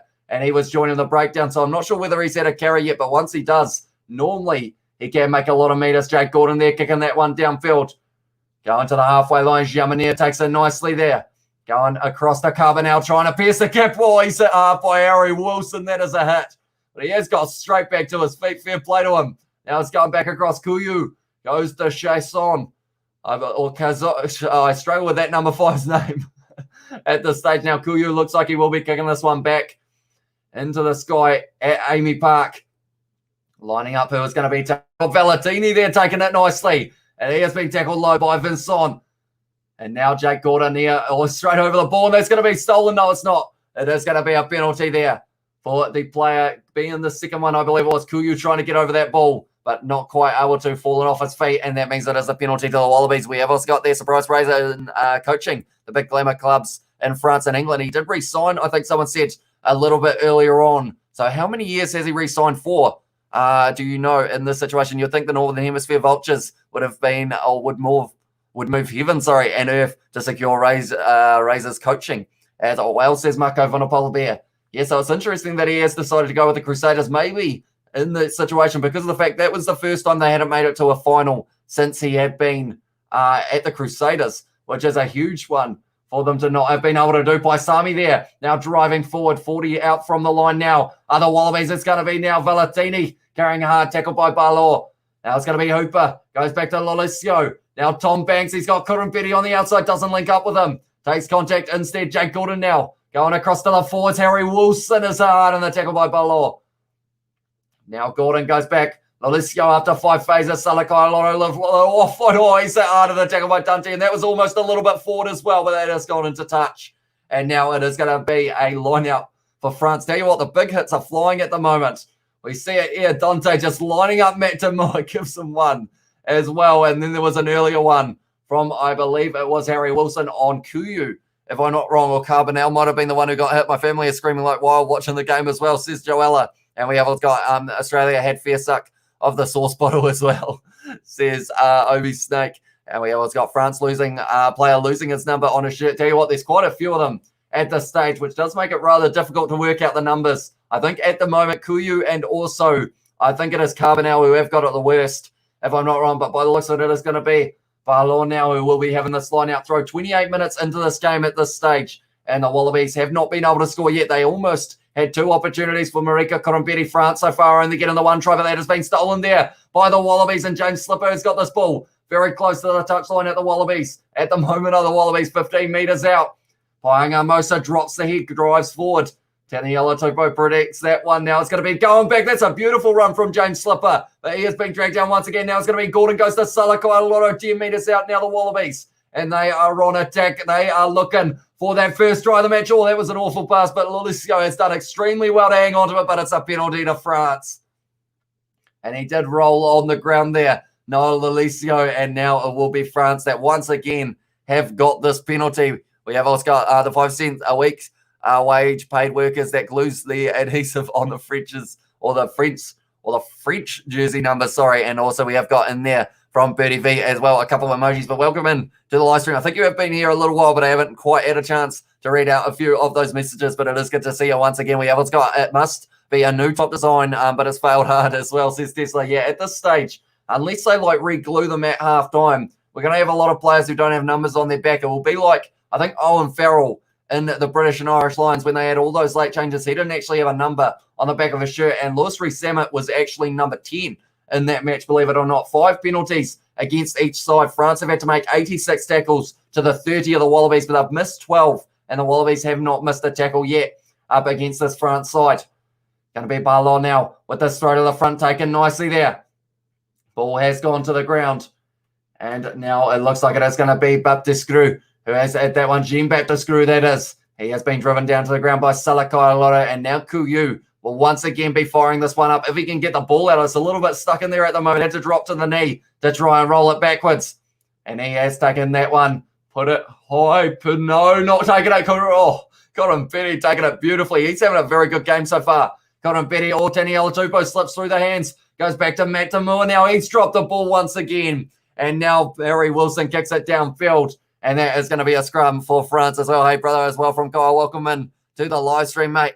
And we have got Amish as well, Malo Uso. I'm not too sure what that means. And Lolboy as well, says Joella. Taken beautifully by Kurumbeti. But at this stage, they just keep on dropping that ball. The Wallabies, that is about 5 at least handling errors in this one. Just going into contact, putting the ball down. No one touching Matt Timur there. And you can see Marika Kurumbeti. He's going, why isn't everyone playing the way that I am in this match? And we have also got, like I said, fumbling, bumbling team as well. And thanks, bro, from Jay. And welcome into the live stream as well. If you're new to this channel, be sure to leave a like and subscribe to the channel. Carry meters for Marika Korombeti, 105. Defender speed in 5. Line breaks 1. Passes 3. He is having a very good game, yet at this stage, the Wallabies are still not able to get over the line for a try. He's just had some power. I just put it all through the beard there, Marika Korombeti. And at this stage, Paisami as well. They're showing all the disappointment on the faces of the players when they have been penalised or when the ball has been dropped. There are a lot of disappointed faces out there at the moment. Any more streams this week, bro? Says Kyle. I think at this stage, we are going to have a live stream on Saturday. We've got 3 in a row, maybe even 5 in a row. It is going to be, first of all, though, on Thursday morning, 6 a.m., it is the British and Irish Lions taking on South Africa A. Then on Saturday, it's Samoa versus Tonga, All Blacks versus Fiji, and Wallabies taking on France. And then after that, it is Wales versus Argentina and maybe British and Irish Lions taking on the Stormers if that game takes place. We have got what channel is it as well, says the fan. Hopefully I pronounced that correctly. At this stage, depending on what country you're in, do let me know. But in New Zealand, it is Sky Go, and on Australia TV, it is 9, I believe, if I'm not wrong, as well as Stan Sport. Now it's going back. Cover there. Little bit of a backline here. Now it's going to be, jump in there, not quite able to link up with the pass, but on the 22 at the moment of France. Going to be Diallo now, getting one of his first carries of this match. Can France get another try in this one? It's going to be Carver now. Goes to Barlow. Tell you what, he was almost lined up and put to sleep by Danny Alatupo. Was very lucky that he missed him there. Round this side now, Harry Wilson taking out the kneecaps of the French player. Diallo once again with a carry. Salakai Loro drags him down. 5 phases here for France. Vincent now with the spin. He has been tackled by Harry Wilson. Once again, the big contact in this match between the forwards at this stage. There's one player just kind of tackling Valentini. But now Barlow with another carry. Payangamosa leaving the footing. So that's going to be a penalty advantage for France. Now Villiers now getting one of his first carries from around the side of the ruck. And at this stage, it's going to be another penalty against the Wallabies. That is about 3 in a row. And it was for not rolling away. Matt Phillip just gets held in there at that stage. And unfortunately for him, just wasn't quite able to get out. It was also an offside against them as well. I modded my gender as well. And we have got, also, do you got any mods? As well, says Kyle, is that for Rugby Challenge? Because I have just got the kind of like the basic teams at this stage in terms of the international level, and also the Mitre 10 Cup kits is another one that I have got. But yeah, just penalty after penalty, handling error after handling error against this Wallaby side, and I believe they will be taking on the 3 points here, France, once again, to extend that lead back to 10 points. We have also got Australia came out as mad as a tree full of I'm not sure what that word is, and I'm worried that it is something offensive, but something in the first 20 minutes. Says OB Snake and half brother Frizzell's Tupo's work rates mud, or Tuipilotu's work rates mud as well. But Jaminet now is going to be taking on this kick for France once again to see whether or not he can get this one over at this stage. 100%, 3 from 3 for this man. He is doing decently so far in this match, and he'll be hoping that he can convert this one. Give France just that little bit more of a lead. 34 minutes into this match, Jaminet has got it over, and now France are going to be leading this one 16 points to the 6 of the Wallabies. Going to be interesting. Penalties can add up, and at this stage they have been. Only the 1 try in this match so far, and that was Damien Pinot, who was able to score it in the 21st. Other than that, we've had cancelled tries, 2 for Marika Korombeti. That has been cancelled. Come on, Wallabies, says Ed Asvo, and Lulala, no tackles in the first half. A few of these AB's forwards are playing like stoners as well, says Marco Vodopoglia. Is that an actual fact that he didn't make any tackles? Because that is not ideal. That's going to be a penalty now to the Wallabies. That will be ideal when they are thinking about it, but it was unfortunately dropped there by, I believe it was Dante, who wasn't quite able to hold it. He was lining it up there. Almost took it. No, Cameron Walkie in front of him just ended up in the situation of both of them. It was originally touching the man in the number 12 jersey, Dante, which is why when Walkie took that ball, it meant that it was offside. I think he stood on his foot there, which is what happened. And because of it now, it is going to be the penalty to the Wallabies. Are they going to take the 3 or do they go for the corner? That is a big question. Lomax equals trash as well. Lomax penalty magnet. Mud scrummager as well, says Smithy Toilet. At this stage now, the Wallabies only 5 metres out. Salakai Lotto taking that line out. Michael Hooper goes back. Rob Valentini driving forward, but he is out of the tackle. I believe that was the captain. Geelong, Harry Wilson now driving forward. He is extremely close. And at this stage, they are only a metre short. Looks like Payangamosa gets this one, drops the head, and it is going to be an advantage. I think he almost fumbled that one on the ground there. Mosa, could be wrong in that regard though, but they have got the advantage now. Going back, James Slipper now with the carry at this stage. It looks like the forwards are going to be doing all the work. It goes back to Gordon. Now they use the back line. Lolesio with the offload. Sami dragged down. What a tackle that was from Dante, leaving the feet a little bit there. And it is going back now for the penalty against France. And at this stage now, Matt Tamua's calling for the ball. They're trying to keep this one going at an extremely fast pace here. The Wallabies go France as well, says Ko Chai Fang. And also 4 minutes remain in the first half. It does indeed by Kiwi. As I says, we will see you later, mate. Tavo equals all talk. Loves to in front of the camera as well. Says Marco Vonapolo Bear. And we have also got in there, I think Steve McDonald was the tight head, smoking Joe Stanley, the man as well, says David. At this stage, the forwards of the Wallabies, they're working hard, but France at this stage, they're being able to match this physicality. Like Geelong at this stage has been working extremely hard for a side in that number 8 jersey. He was 7 last week, has moved to 8 now. And it's going to be an interesting second half, that is for sure. It's still relatively close. If the Wallabies can score now, it is certainly all to play for in the second 40. Paenga Mosa goes to the back there. Phillips takes it. And now they are going to be once again trying to drive forward here, the Wallabies. And they are making a lot of meters. This is looking like it could be a try. He's gone down. It's short, though. And it's gone back into the hands of Michael Hooper. That was great defense from France. Now it's going to be going back. Goes to Tom Wright. He goes himself. He should have passed it. He's gone himself, though, Tom Wright. And because of it now, is it going to be a penalty? No. France weren't quite able to get that one. Marika Kurumpetti now goes back to Paenga Mosa, who is getting close as well. Hooper goes back to Phillip running away. He's close to the line, getting held up. And at this stage, the Wallabies just can't quite get over that line here. They are still 5 out. Valentini driving forward. And it's only inches between the Wallabies and their first try of this match. Who is going to be able to get over the line? Passes it back onto ground. There was James Slipper. Do they decide to use the back line, or do they keep on doing this at this stage? Everyone who's going around the side has just been shut down. France have got about 6 men right next to the breakdown, and they may need them all for Daniela Tupou. Going short side, strategic mastermind there, Daniela Tupou. And it is a try to Jake Gordon there for the Wallabies.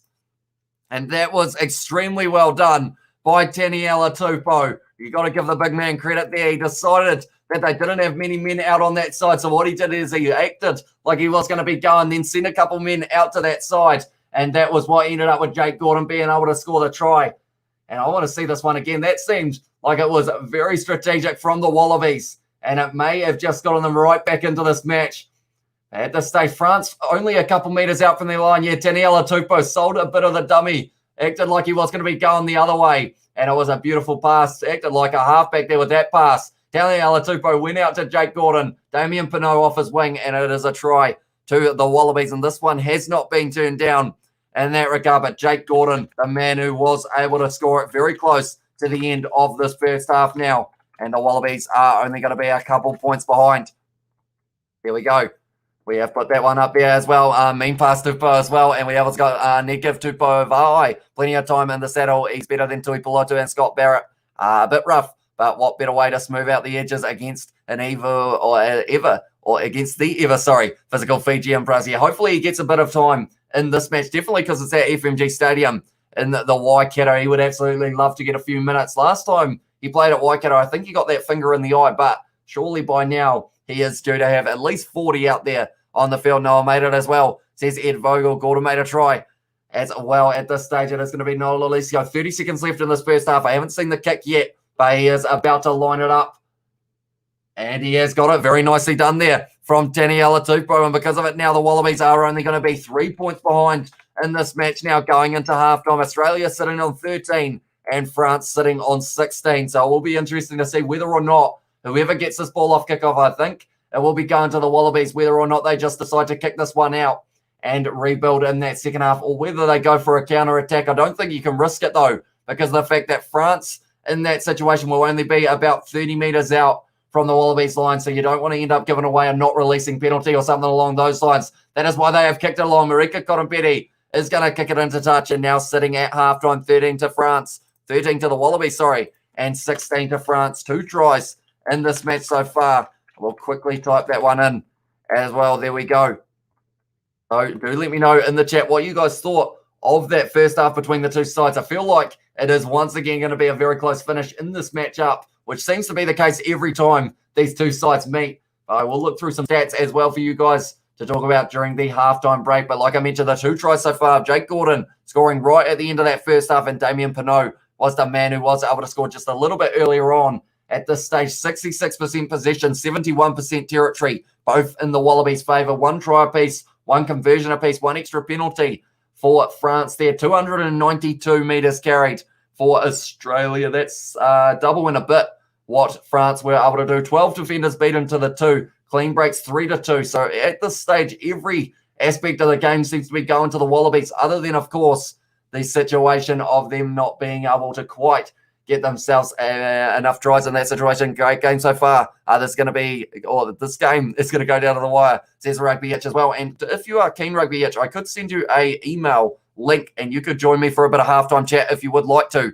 Do let me know. And we have also got there in the chat as well, Gonna Made a Try and Tanayala Tupou in the chat. I mean, that guy deserves quite a bit of credit there for that try of Jake Gordon, the way that he sold as if he was going to be going to that side, and then instead the beautiful pass out wide of Jake Gordon. Tackles made. France have had to make over 100 tackles so far, missing 12 but making 103, which is very impressive indeed. And then also 95% of tackles made by the Wallabies, 41 from 43. So they haven't missed too many in that regard. Goal kicking has been very good from both sides. 1 line-out lost for both sides as well throughout that first half. So extremely close between these two sides at this stage. And we have still got the next 40, which in this situation we are going to get to see. Send the link over as well. I will do right. We will go like this.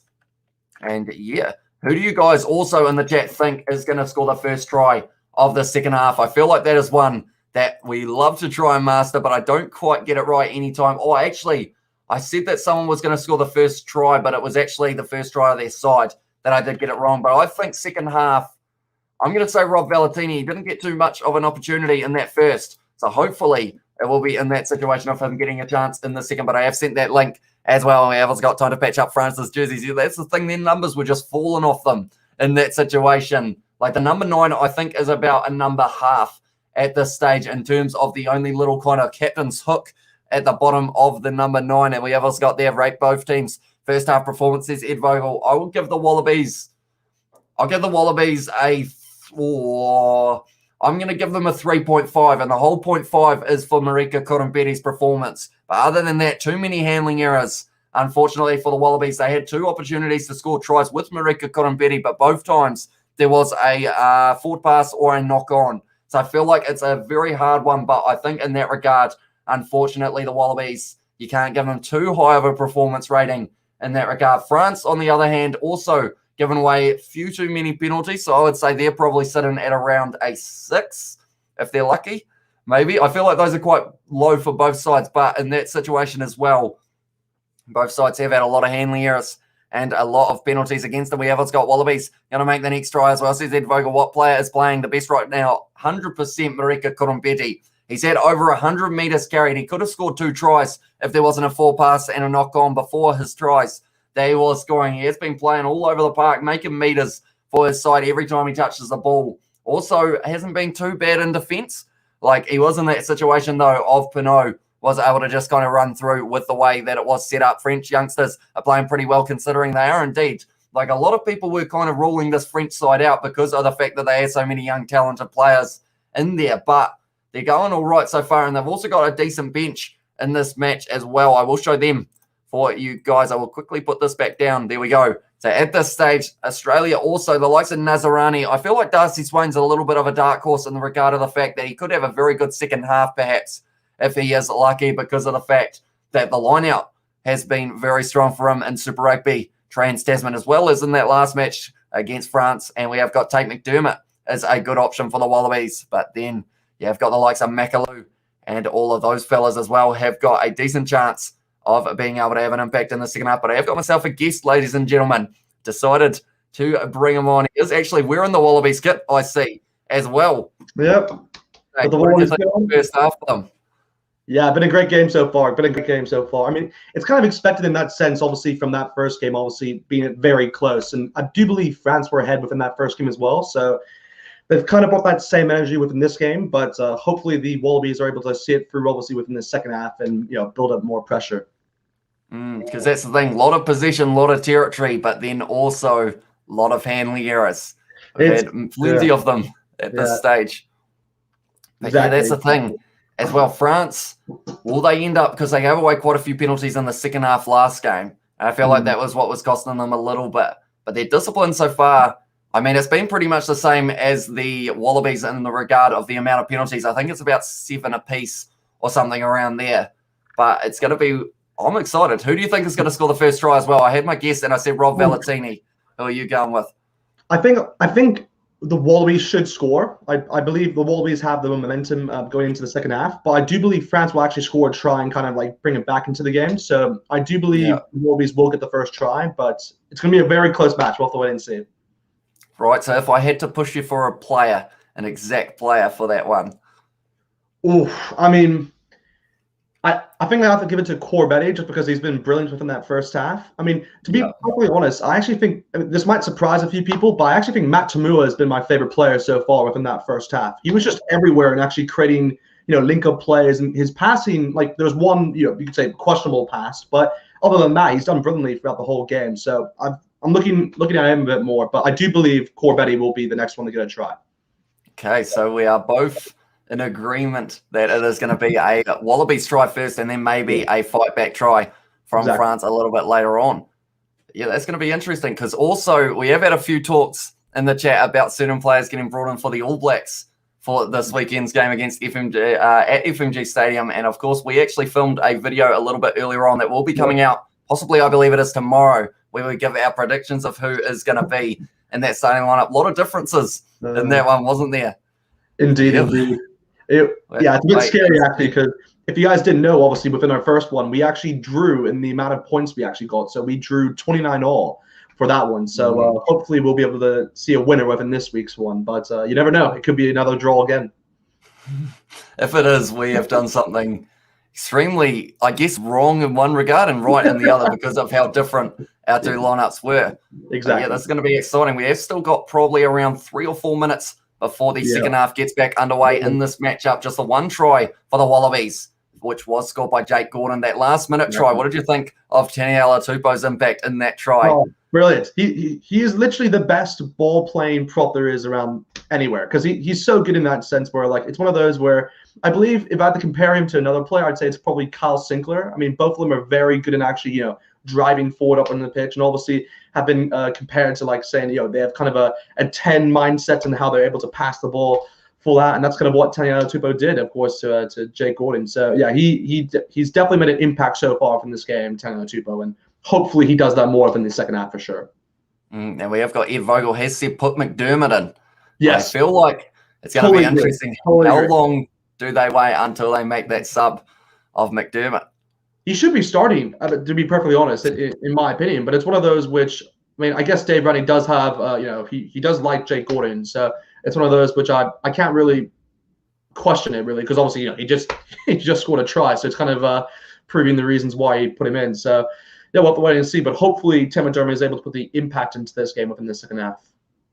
Tell you what, impact is a big kind of statement that you can make for this man, Marika Kurambedi. They just had his stats up on the screen. He has been everywhere. 9 carries, 122 carry meters, 1 line break, 5 broken tackles. Like, that is extremely impressive. Like, if you had that for a full game of rugby, you would probably be right up there for possibly man of the match. He deserves a try. He's had 2 chances so far. The first try. The first one, it was just very unlucky, obviously, with that knock on through Tom White. But at the same time, Corbetti was very good in actually kind of shifting his stance and actually, cutting it inside and obviously scoring that try. But yeah, unfortunately, it was a ruled out try. So hopefully, like we said, we'll see Wallabies score the first try in the second half, but we'll have to wait and see. But nonetheless, thank you very much for coming on for a bit of a halftime chat. Enjoy the rest of the game. Hopefully, if you are wearing that Wallabies kit, they will be able to get that win for you in that regard, because that will win them the series as well. Exactly. For this one. So big moments here. But yeah, thank you very much. No worries, man. Talk to you soon. See ya. Right. And just like that, we are probably only sitting around a minute away from the second half getting back underway. But if you haven't already, be sure to leave a like and subscribe to the channel. It is appreciated. You guys are all being here. Who's going to get the job done, says Ed Vogel. It's a hard one because of the fact the last time we saw these two sides play, we saw those final moments of the game, and it seemed like the pressure of the situation kind of got to the young French side. But in this one, they seem like they're a lot more determined in terms of what the plan is in that regard. They haven't actually had the tries of Fillier like they had in the last one. They've had a little bit of a lead, but it has also been pushed back a little bit more as well. They are showing the Bunnings NPC isn't too far away from getting started as well. The Farrah Palmer Cup, we might be doing a few of those games as well. But nonetheless, at this stage, it is still halftime. 13 for the Wallabies, 16 for France in this one as well. Should have given that Brit bloke a bark. It is that Karakun. It is not Karakun. It was Rugby Itch in that regard. Sinks tidy hands, rampaging ball runner, physical and menacing. As well, says Marco Vonapolobia. I think Dave Rennie might be on the endangered species list if the Wallabies lose tonight. That's the thing, though.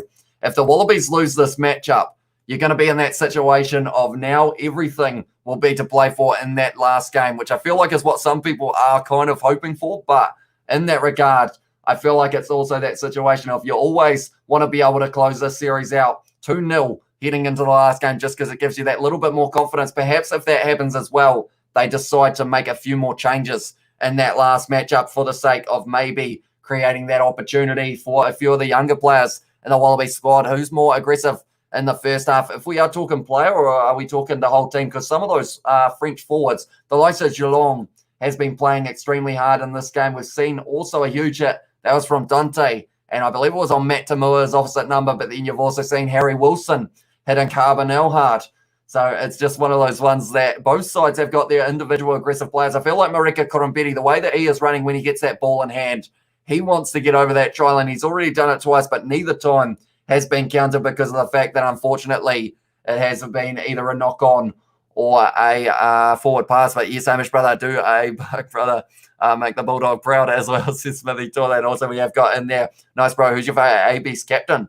As well, says David. And we have also got in the chat, what needs to be improved in the second half from both teams? I would say, overall, I think it's still the same as the last match in terms of, one, they need to make sure the handling errors are down. That's more for the Wallabies than France in this one because of the fact that, unfortunately, for France, they haven't really had too many handling errors, but they still haven't really been able to build up those points that they probably would like to. But, yeah, Wallabies, they've had too many handling errors. They need to work on that. And then also penalties conceded for both sides is going to be what is going to close out this game because of the fact that at this stage, 3 points difference isn't enough to be able to afford to be giving away easy kicking opportunities to the outside. Bonjour, as well from Adonis. Welcome in to the live stream. Thank you very much for tuning in. At this stage, France are sitting on 16, Wallabies sitting on the 13. Jake Gordon scoring the Wallabies try, and Damien Pinot was the man who was able to get the try for Les Bleus. And then we have also got the Wallabies need Sean McMahon, Rodder, Lewis Linak,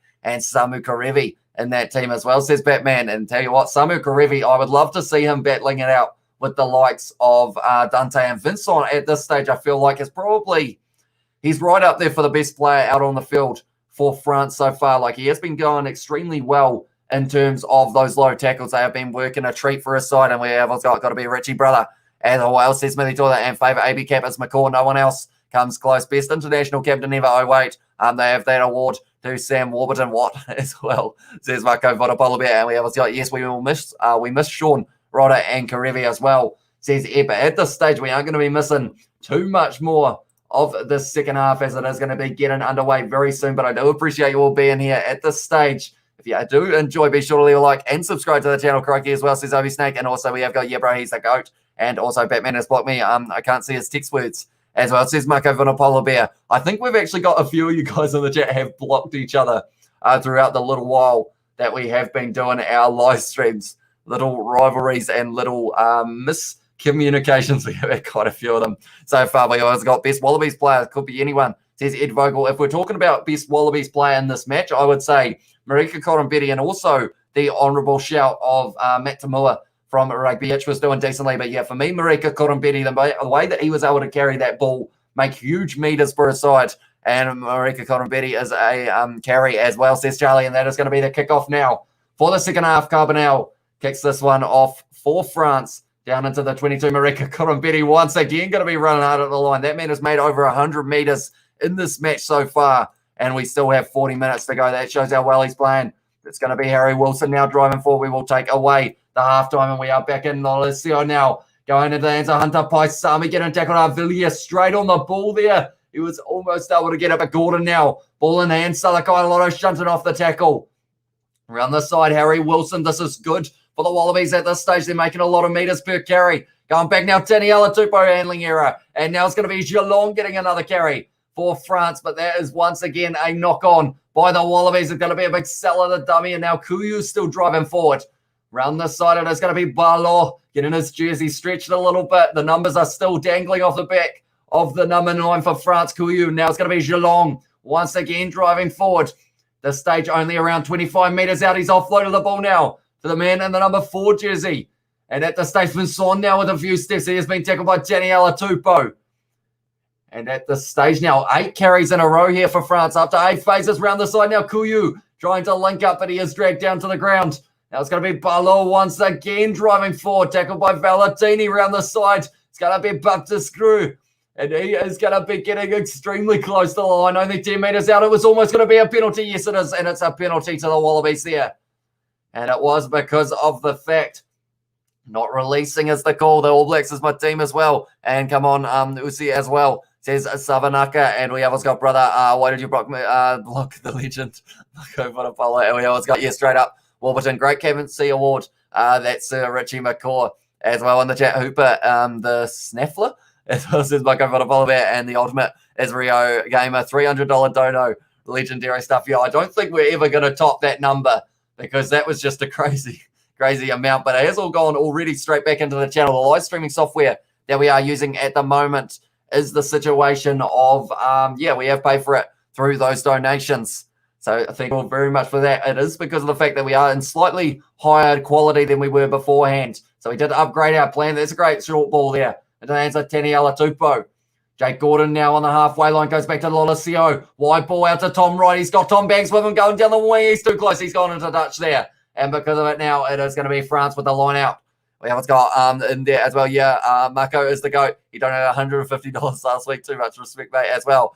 Guru got given over $200 by one dude as well, says Marco for the Polar Bear. I did see that. It was a weird situation for him. Because I was actually on that live stream and the guy was like, if I give you this much, you have to donate this much into another bank account, which was a little bit strange. But at the end of the day, he did end up getting a bit of money from that, I believe, the rugby guru. Marika Corambetti, though, does not look too good at the moment, which is not ideal. Balao now is going to be throwing this one in for France. But if Marika Corambetti goes off the field, that's going to be taken there by Payanga Mosa inside of the 22 now for the Wallabies. And now they have got a very good opportunity of being able to score the first try of the second half. Hooper is going to be tackled by Baptiste Screw, or Jean-Baptiste Screw, sorry. Goes back now. Harry Wilson is going to be carrying the ball once again. He is running out with it. That's a good run from Hunter by Sami, but he is shut down and driven backwards in the tackle. Jake Gordon now looking to the side. Goes into the hands of Michael Hooper. 5 phases now for the Wallabies. Ballatini round the side, going to be tackled there by Dante straight on the ball, and they have still got this one. The Wallabies round the side there trying to get the offside penalty. I believe Michael Hooper is still rolling. And now it's going back to Gordon. Matt Phillips sells the dummy there. Gordon goes back to James Slipper. He is met by the wall of defence. And at this stage, the Wallabies, they have now got the advantage after 10 phases. And I believe it was for the player being offside. Gordon now passing it back to Harry Wilson once again, getting another carry. He's already had at least 10 in this match so far. Cameron Walkie trying to counter-ruck a bit there, not quite able to get it. Salakai Lotto once again, still 10 out here for the Wallabies. Gordon goes out to Lolesio. Michael Hooper now trying to find the offload, not quite able to. Dante straight on the ball. Wasn't able to get it, goes to Rob Valentini. This is just phase after phase. This is like how the last match ended. Jake Gordon sells the dummy. Wasn't quite able to find the offload, and because of it now, it's going to be ripped away by France, by Geelong. But it is going to be going back for the penalty to the Wallabies. Right, what do they do now?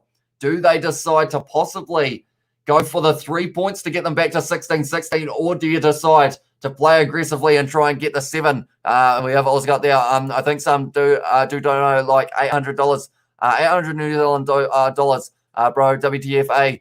It was a South Africa rand as well. Is that the same occasion, Marco Vunapolbear, or was that the different occasion? Do let me know. And we have got Les Bleus Bonjour as well. And Marika Corambetti just doesn't look too flash there with the wrist, unfortunately. Looks in a bit of discomfort, getting a bit more strapping around it, because it would be a shame for the Wallabies to have that man come off the field. They have got Callaway on the bench, so maybe they look at going to him sooner rather than later in that regard. But I'm sure Tom Wright probably would have been the man that they would have been replacing. But this one's going to be kicked over by Noel Alessio. 16-16 now in this match between these two sides. It's going to be a close finish, I can tell already. 45 minutes through this match, and there isn't a point to split these two sides. Dave Rennie is looking concentrated. He's looking a little bit nervous at the same time, though. But it is going to be the case, I mentioned at halftime, whoever gives away the least penalties have a very good chance of getting this one. Come on, Australia, get in there and get over the line. Don't let the French in as well, says David Davids. But now it's going to be Matt Phillip. That is a great carry-off kickoff there, making about 5 to 10 extra metres for the Wallabies. Salakai Alotto now 35 out from his own line, being driven down to the chalk. Gordon goes back. Alessio kicking this one long down the middle of the field, trying to find open space, but it has been taken nicely there by Carbonell. They are appealing for a forward pass there, the crowd, but that's going to be kicked in behind there by Jamaner. Going into the hands of Kurumpeti now, and he's going to be steamrolling his way forward. He has been tackled low. That was very nicely done by Diallo. Now it's going to be Jake Gordon around the side. Oh, Matt Phillips done extremely well to claim that ball because it was a big fumble. Michael Hooper now looking for the option, deciding where to go. Goes to Payanga Mosa. Harry Wilson now with another carry there. Protected by the Wallabies. Phase play's been pretty good for them so far, as long as they aren't putting the ball on the ground, and they have still got this one now. Bouncing out the side a little bit there, the ball, but they have still got it. The Wallabies goes to Payanga Mosa. Sells the inside ball, tackled once again. 45 out from the French line, and it has been all Wallabies for the start of the second half. Tom Wright with a bit of a step, trying to shunt off Dante. But he is straight on the ball. He hasn't quite got it, or has he? No, not quite able to get it there, Dante. Going back to Harry Wilson now. I will read the chat in a very short moment. At this stage, we don't seem to have too many stages of this match that we haven't had phase play. That has gone to around 10. Jake Gordon going to be kicking this one high. And it looks like Tom Wright is going to be trying to take it nicely there by Jamaner, though. And he is possibly getting out up a bit by Michael Hooper, who was a little bit crushed there by Gru. Now it is going back once again for the Wallabies. They are going to have to defend hard here because France, I would think, are going to put a few more phases in and then possibly look for the kick downfield. That is a nice run from Vincent, making a couple extra metres. Going back now, and it is going to be kicked downfield by Jamaner. Going high, going long, taken nicely by Tom Wright. Crossfield now into the hands of Lolesio. Offloads it back to Wright. Does a bit of a step there, Tom Wright, but he is tackled by Geelong, and it's a knock-on from the Wallabies once again. And that is already the second or third knock-on in this half so far. We have got in there French back three. Looks like 3 D-Max as well, size-wise. And I see Batman's messages, but he hasn't actually put too many in recent time. We have got for Guru Mate a solid $300, or not quite. I think he had to give about 100 back to the guy, which was a strange situation for him. I'm not sure what was going on there, but yeah, he had to give some of it back to another bank account or something along those lines. Separate 800, first 200 and then 250 on his stream right now. As well, says Marco Vonopolobi. I wonder if it's the same guy who is doing it. Yeah, it would be interesting to see how we else got in there. Guru's another living life in the YouTube High Roller Club as well. Yeah, that's the thing. Some people are extremely generous on these live streams, I have learned, that is for sure. And I think, yeah, it is. I think it is the same guy, if I'm not wrong, compared to the last one. But at this stage now, it is going to be a scrum for the French side once again. Can they do it? That's the big question, because at this stage, they need to make sure that they get the next points on the board here, France. They don't want to be behind. If they were behind, that would be the first time in this match that it would happen for them. But now it's going back. It's going to be an advantage here for France now. Going back a little kick him home from Vincent. Well controlled by Tom Wright, but they're going back for the penalty. And I would think here that they will be taking on the 3 points. And they are still playing at this stage. Referee blowing the whistle once again. I think Tom Wright was tackled into touch there. But now they are going to be able to possibly look for that 3-pointer out in front. Vincent trying to go for it. That was well controlled by Tom Wright there. And then from there now, clutch as well, says Ed Vogel. My man didn't hear the whistle. Yeah, he was going. And then he was tackled into touch there by Carbonell as well. And we have also got in the chat, David has donated the $5. Thank you very much, mate. Cheers, Hamish. Okay, everyone blow the cobwebs out of your wallets and donate. Show your support, says David. But thank you very much, mate. It is usually appreciated. Well, that's complete insanity. Well, he donated $800 last week too as well. Yeah, it's interesting because if it is that same guy as last time, it's a strange situation. I hope it is all legit for him, because it would be pretty awesome if it was. But Chamonix now is going to be kicking this one, and by the looks of it, should have the opportunity for France to take the lead back once again in this match now. is lining it up at the moment for the Les Bleus. As they have said, 50 minutes gone in this match so far, 16-16. Kick 35 metres out here for Jamanier, been kicking them very nicely throughout the match, and that is straight down the middle. So now the score is going to be 19 to France and 16 to Australia. This is going to be a close finish once again. And yeah, we will have to wait and see how it will be going as well. But yeah, nonetheless, if you are new to the channel, be sure to hit that subscribe button. It is hugely appreciated. The French fans at the moment at AAMI Park are extremely excited for this one because of the fact that maybe if France win this match, we are going to the decider. Who's off the Wallabies bench as well, says Ed Vogel.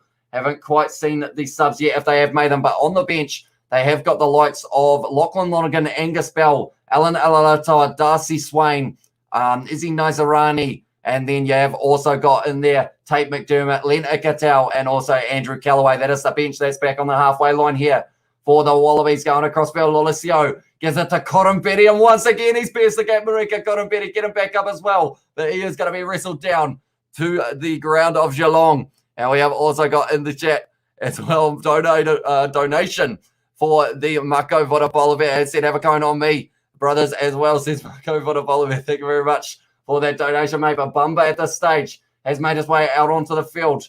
That is replacing the man who was in the number 3 jersey for France. And at this stage, Marika Corumbeti also has had that little bit of a limp throughout the last few minutes of this match. But yeah, thank you very much for that donation as well. Johnny Blazer, we have got $800 versus Guru's $300. Who donated $800? Hamish, who donated $800. Crikey, it was on the live stream it was the Māori All Blacks taking on Manu Samoa, and there was almost, it was Johnny Blaze or Marco Vodopolovic. That's taken beautifully, and we'll come back to that in a very short moment, but now it's going to be offloaded. Goes back to Cameron Walkie. This is a great opportunity here for France. Going to be Kuyu trying to find the offload, not quite able to link up though. And he was falling down. They're going short side now. Quick hands out to Carver now. He's extremely close to the line here. And they are only going to be 10 metres out now.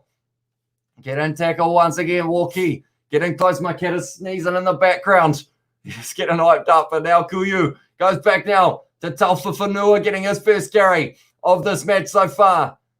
And France is going to be Barlow once again driving forward 5 phases. And now for the French, it's going to be Geelong with a beautiful spin. And they are only going to be a metre short. You can hear the French supporters get behind them. And they are still phase after phase. They've got the advantage as well here, France. So they can throw everything they physically can at this one. Michael Weeper, I think, get his hands on the ball there.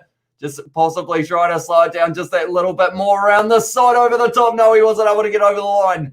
And France are still, tell you what, there are bodies everywhere at this stage. But the ball is at the back. And once again, France driving forward. Tell you what, it's just a pile up at the moment. If you make a tackle, you're not getting out from underneath that breakdown. Round the side once again, metre short for France. Now they're starting to use the back line. It's going to be the big man, Dante. And he is getting driven backwards by Rob Valentini to the cheer of the crowd here. Round the side now going to be Diallo once again carrying this ball. The ball's come out, but it is going to be now a penalty. But pretty much on that live stream that we had all those donations, it was Marco Vodopolovic and also Rio Gamer, who pretty much just kept on outdoing each other. Hi from Aussie Players as well. Welcome into the live stream, mate.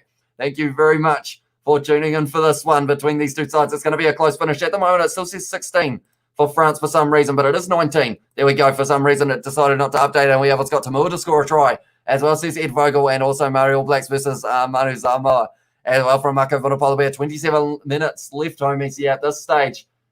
It's going to be extremely interesting to see how this one is going to be finishing. 27 minutes left, and French kiss. I don't think I'll be doing that. They've taken the quick tap here, France. And at this stage, round the side, they've got another advantage. Wallabies will have to be careful. Someone could be going to the bin extremely soon here. And that could change the end of this game. I believe last week they did get a yellow card, if I'm not wrong, the Wallabies. But then France also got a yellow card, if I've got the right game there. Valentini once again driving them backwards here, France. It's just phase after phase. Going to be Dante now. Having another carry, 4 gold offside. That is Matt Phillips. So now they've got another advantage here, France. Only a couple metres. Delphin Vanua spinning. Did he throw the ball at the line? Did he get it down? That's a big question. He might have just thrown it, dropped it. Says Marco Vodopolovic as well. And defend brother, says Marco Vodopolovic as well. Can the French win this? I feel like they are just hanging on at this point. It is interesting. If they can get their next try in this one, they have got a good chance. Oh, Telfa Fanua.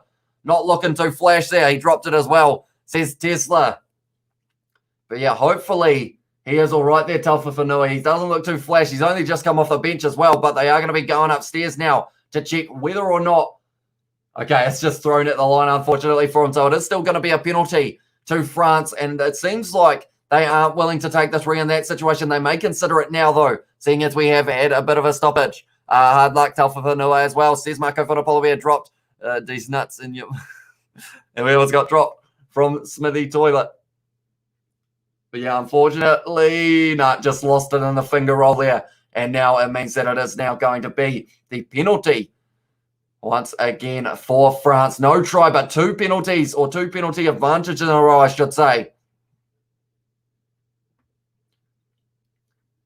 Right, they are taking on the shot here, France, as well. So it's going to be interesting to see how they are going to be going in this situation now for France taking on the 3 points. We will quickly update the scoreboard in that regard, because it is going to be a nice, easy kick there.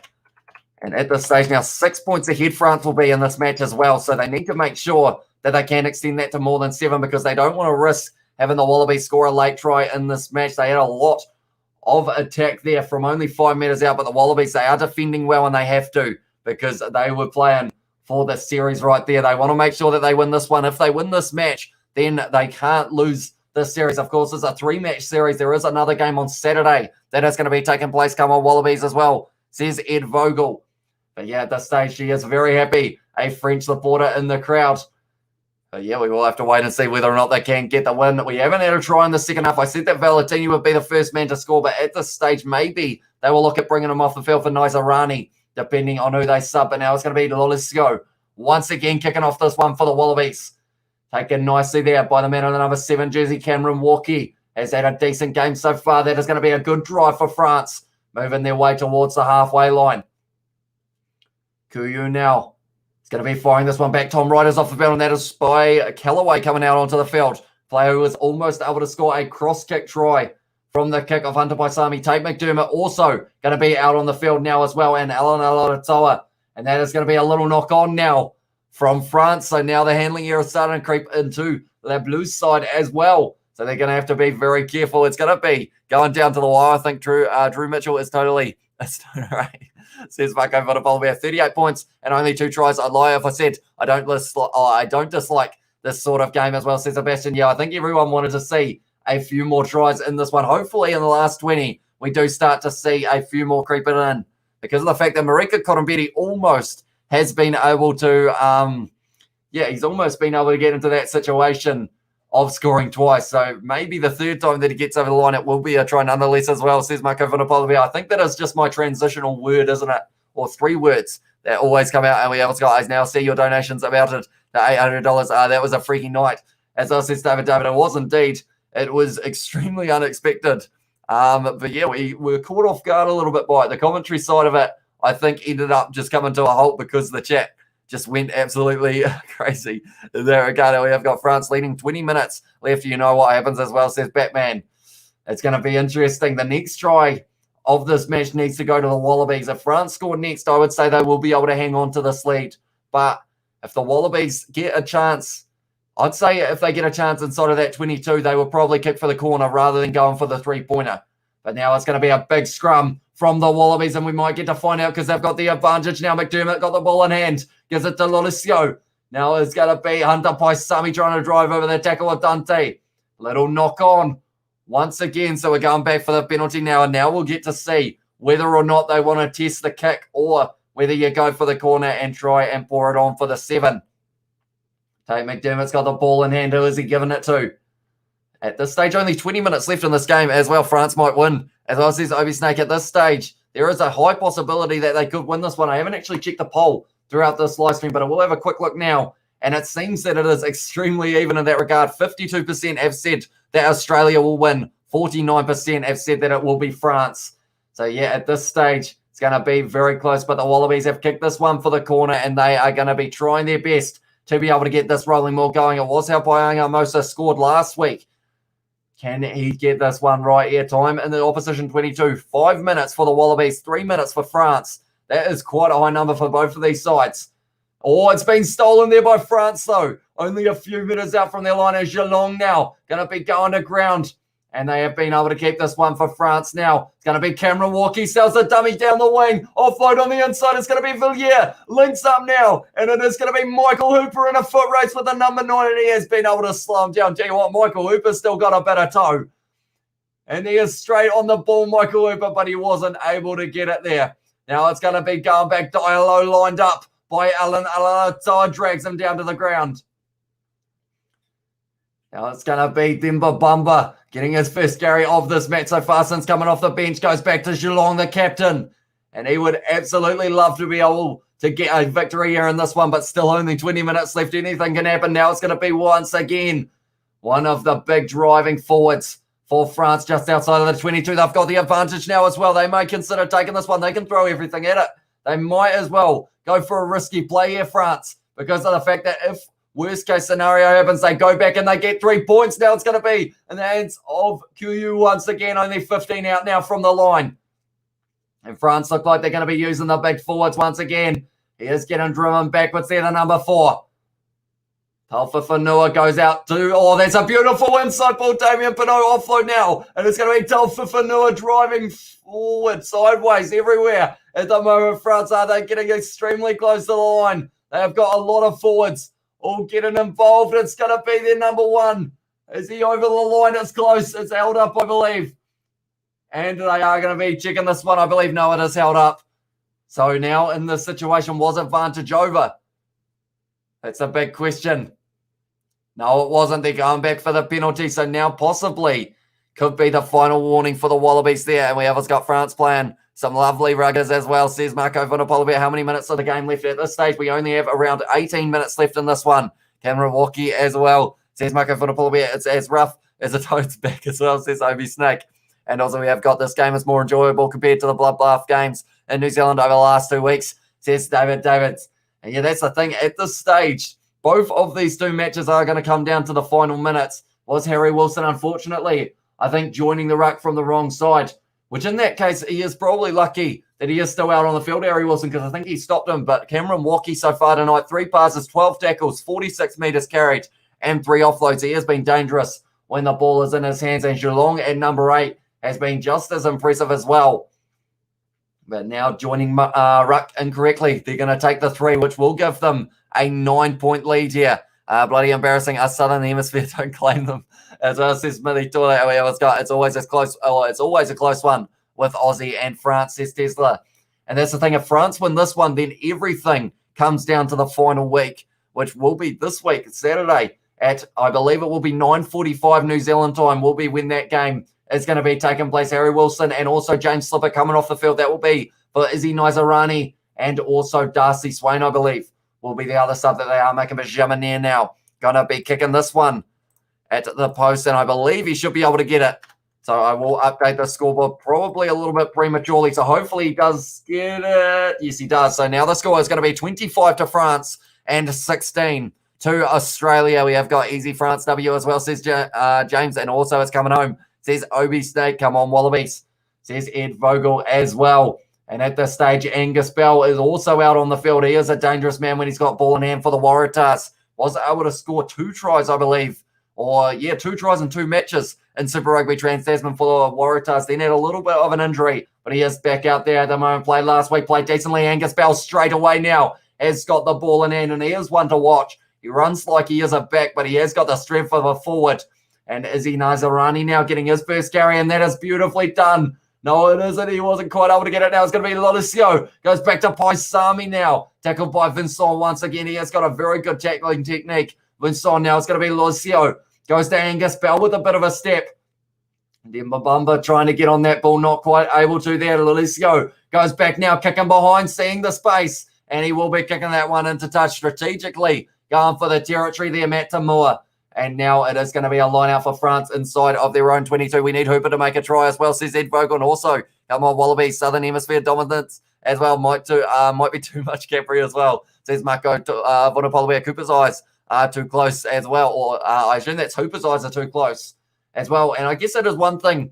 I heard it's the same with Marnus Labuschagne in the cricket. Apparently, if you've got eyes closer together, you've got better hand-eye coordination or something along those lines. Or better reflex. It was some sort of thing that they did a little study on. and they did say that there was something that it did enhance. But now it's going to be Barlow here. Going to the front once again, almost stolen there by Darcy Swain in the air, but not quite able to get it. But now he's got a very good chance of trying to tie this ball up in the rolling maul. And by the looks of it now, it is just going to be creeping forward for France here. It's going to be Kuyu now with this kick. Downfield kicks it for touch, and now it's going to be the Wallabies who will have this line out about 30 out from the line.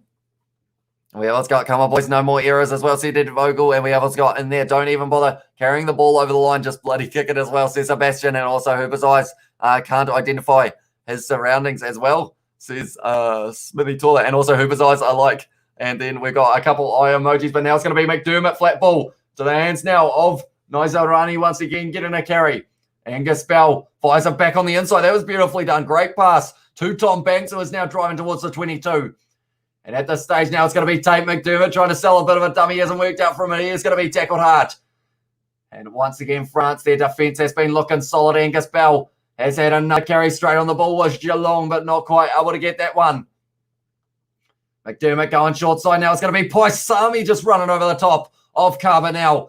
Round the side there, Marika Kurumbeti once again. He has been extremely busy in this match. Valentini there trying to predict the ball for his side, waiting for a halfback, looking for one. But McDermott was not there, but now he is. Goes back to Naizarani once again, dragged down low by Diallo. McDermott back to Lalicio. Goes to Salakai, Lotto tackled by Dante at this stage. They just haven't been able to stop the French side from making the tackles on them, haven't been able to get through the line, which is exactly what they will be after in this situation. McDermott once again going to be going out to Angus Bell, getting a carry. There's a big bit of a boo around the ground at the moment. I'm not sure what happened there, but we will obviously probably be seeing it a little bit later on. Going to be Lalicio, goes back to Alan Alatoa.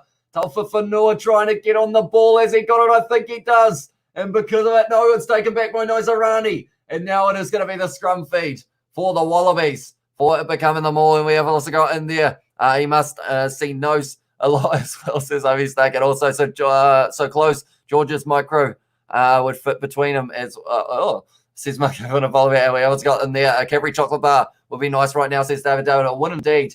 At this stage, we are sitting at 11:30 here in New Zealand, and there is still plenty of action left in this game. The Wallabies, they need to be the next side to either get a penalty or get a try, but I feel like in this situation they were well and truly prefer that try in this one. But yeah, we will have to wait and see. We have also got in there Izzy Naizarani is looking like Peter Gus Sawakula. I tell you what, if he is as dangerous as Peter Gus Sawakula is off the back of the scrum, this will be the perfect opportunity to be able to unleash him. 58% for the possession for the Wallabies in this match. Geez, Hamish, there must be some epic tackling going on, says David Taylor. Yeah, at this stage, they just haven't been able to break the line here, the Wallabies. Vincent in the centre has been pretty good today in terms of those tackles being made. We need a try as well, says Ed Vogel. You do indeed.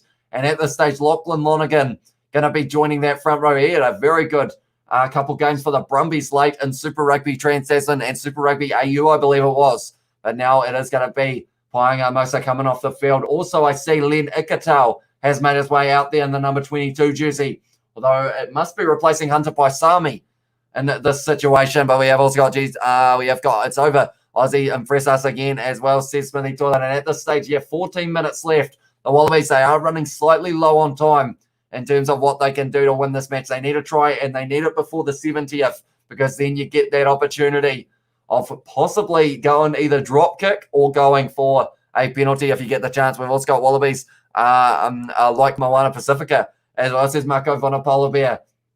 That's the thing. If they can stop dropping the ball here in the second half, Matt Tamua is actually going to be the man coming off the field. He looks like he's had a bit of a battle out there. Got the bleeding nose. He has been put in a shift in the midfield. So now it's going to be Ikatau and Paisami as the midfield combo, and that can be a very dangerous one indeed.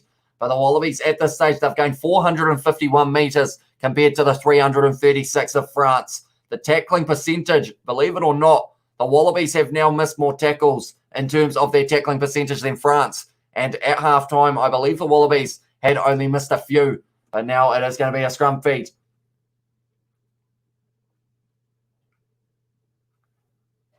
Oh. Okay, it's going to be a penalty to the Wallabies because of 19 blue offside. So that would be, I believe, if I'm not wrong, Girassi has just come out onto the field, and now it's going to be a penalty to the Wallabies. rather than a scrum. So that is a big moment at this stage. 13 and a half minutes left, Batman.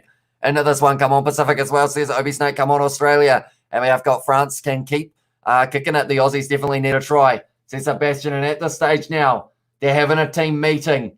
What do? You are at this stage 11 points behind. 9 points behind. And they have said, right, we're going for the corner, boys. And we have got surely one more try for France. See, that's the thing.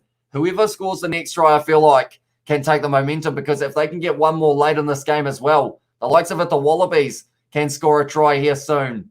They will be right back in this match. Valentini's here as well, says Marco Votapolobia. And also, don't make me laugh like a kookaburra, as well, says Obi Snake. Tell you what, you know all the sayings. I am impressed in that regard, but now it is going to be a chance for Lachlan Lonergan. Can he get this one straight? That is a big question. Yes, he can. Going to Salakai, a lot claimed. But France at this stage, they are defending it extremely well. But now Lachlan Lonergan's got it at the back. They are rolling forward. He is close to the touchline now, and he's going to get driven backwards. And he's going to get driven into touch. Yes, he is. And that is great defense from France there. And now it is going to be an opportunity for the Wallabies. And now it's going to be interesting. Do they take it quickly? No, France decide against it. So France now, they are going to have a line out 10 metres out from their own line. Bloody embarrassing as well, says Smithy Toilet.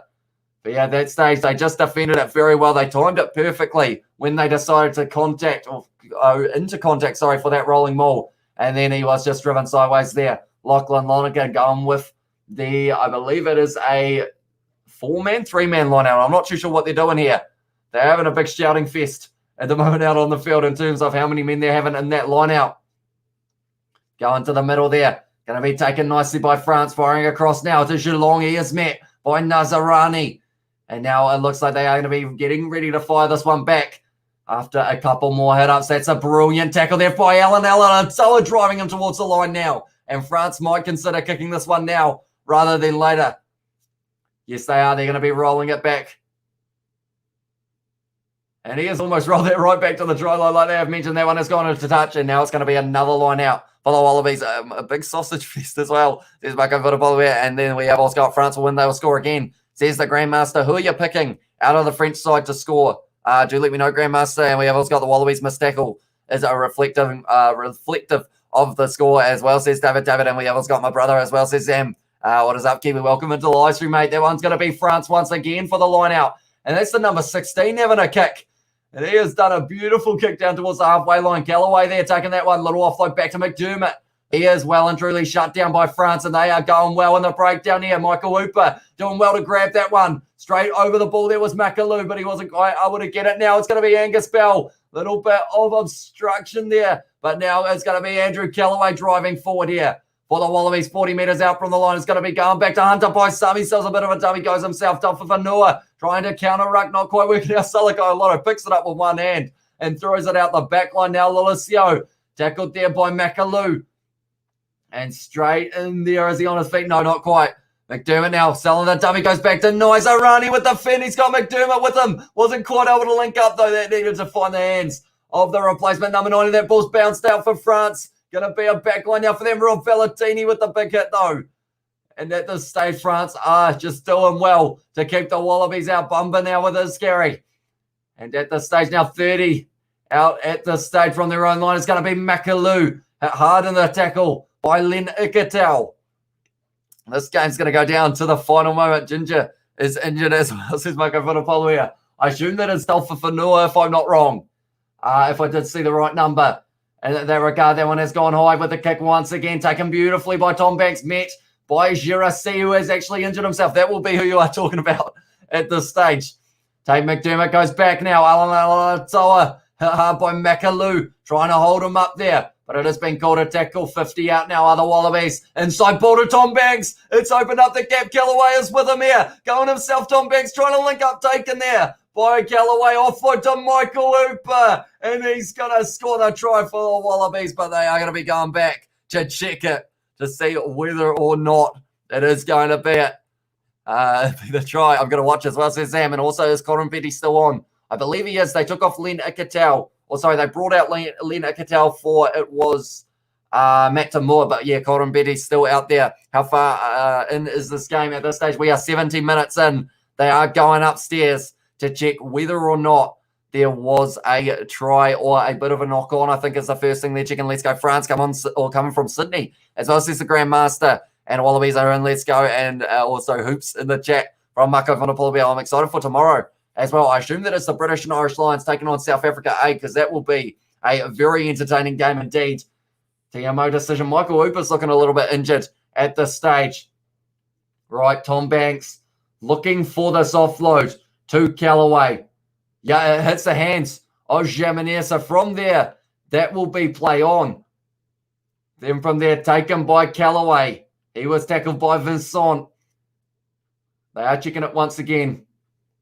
Straight off the hand of Jaminet. Then from there, Callaway was able to take it. Then went to ground. They are still checking it about 3 times. It's come off the hand of Jaminet. I think they were checking maybe for the elbow as well, but this is going to be a try in that regard. Backwards off blue. No knock on.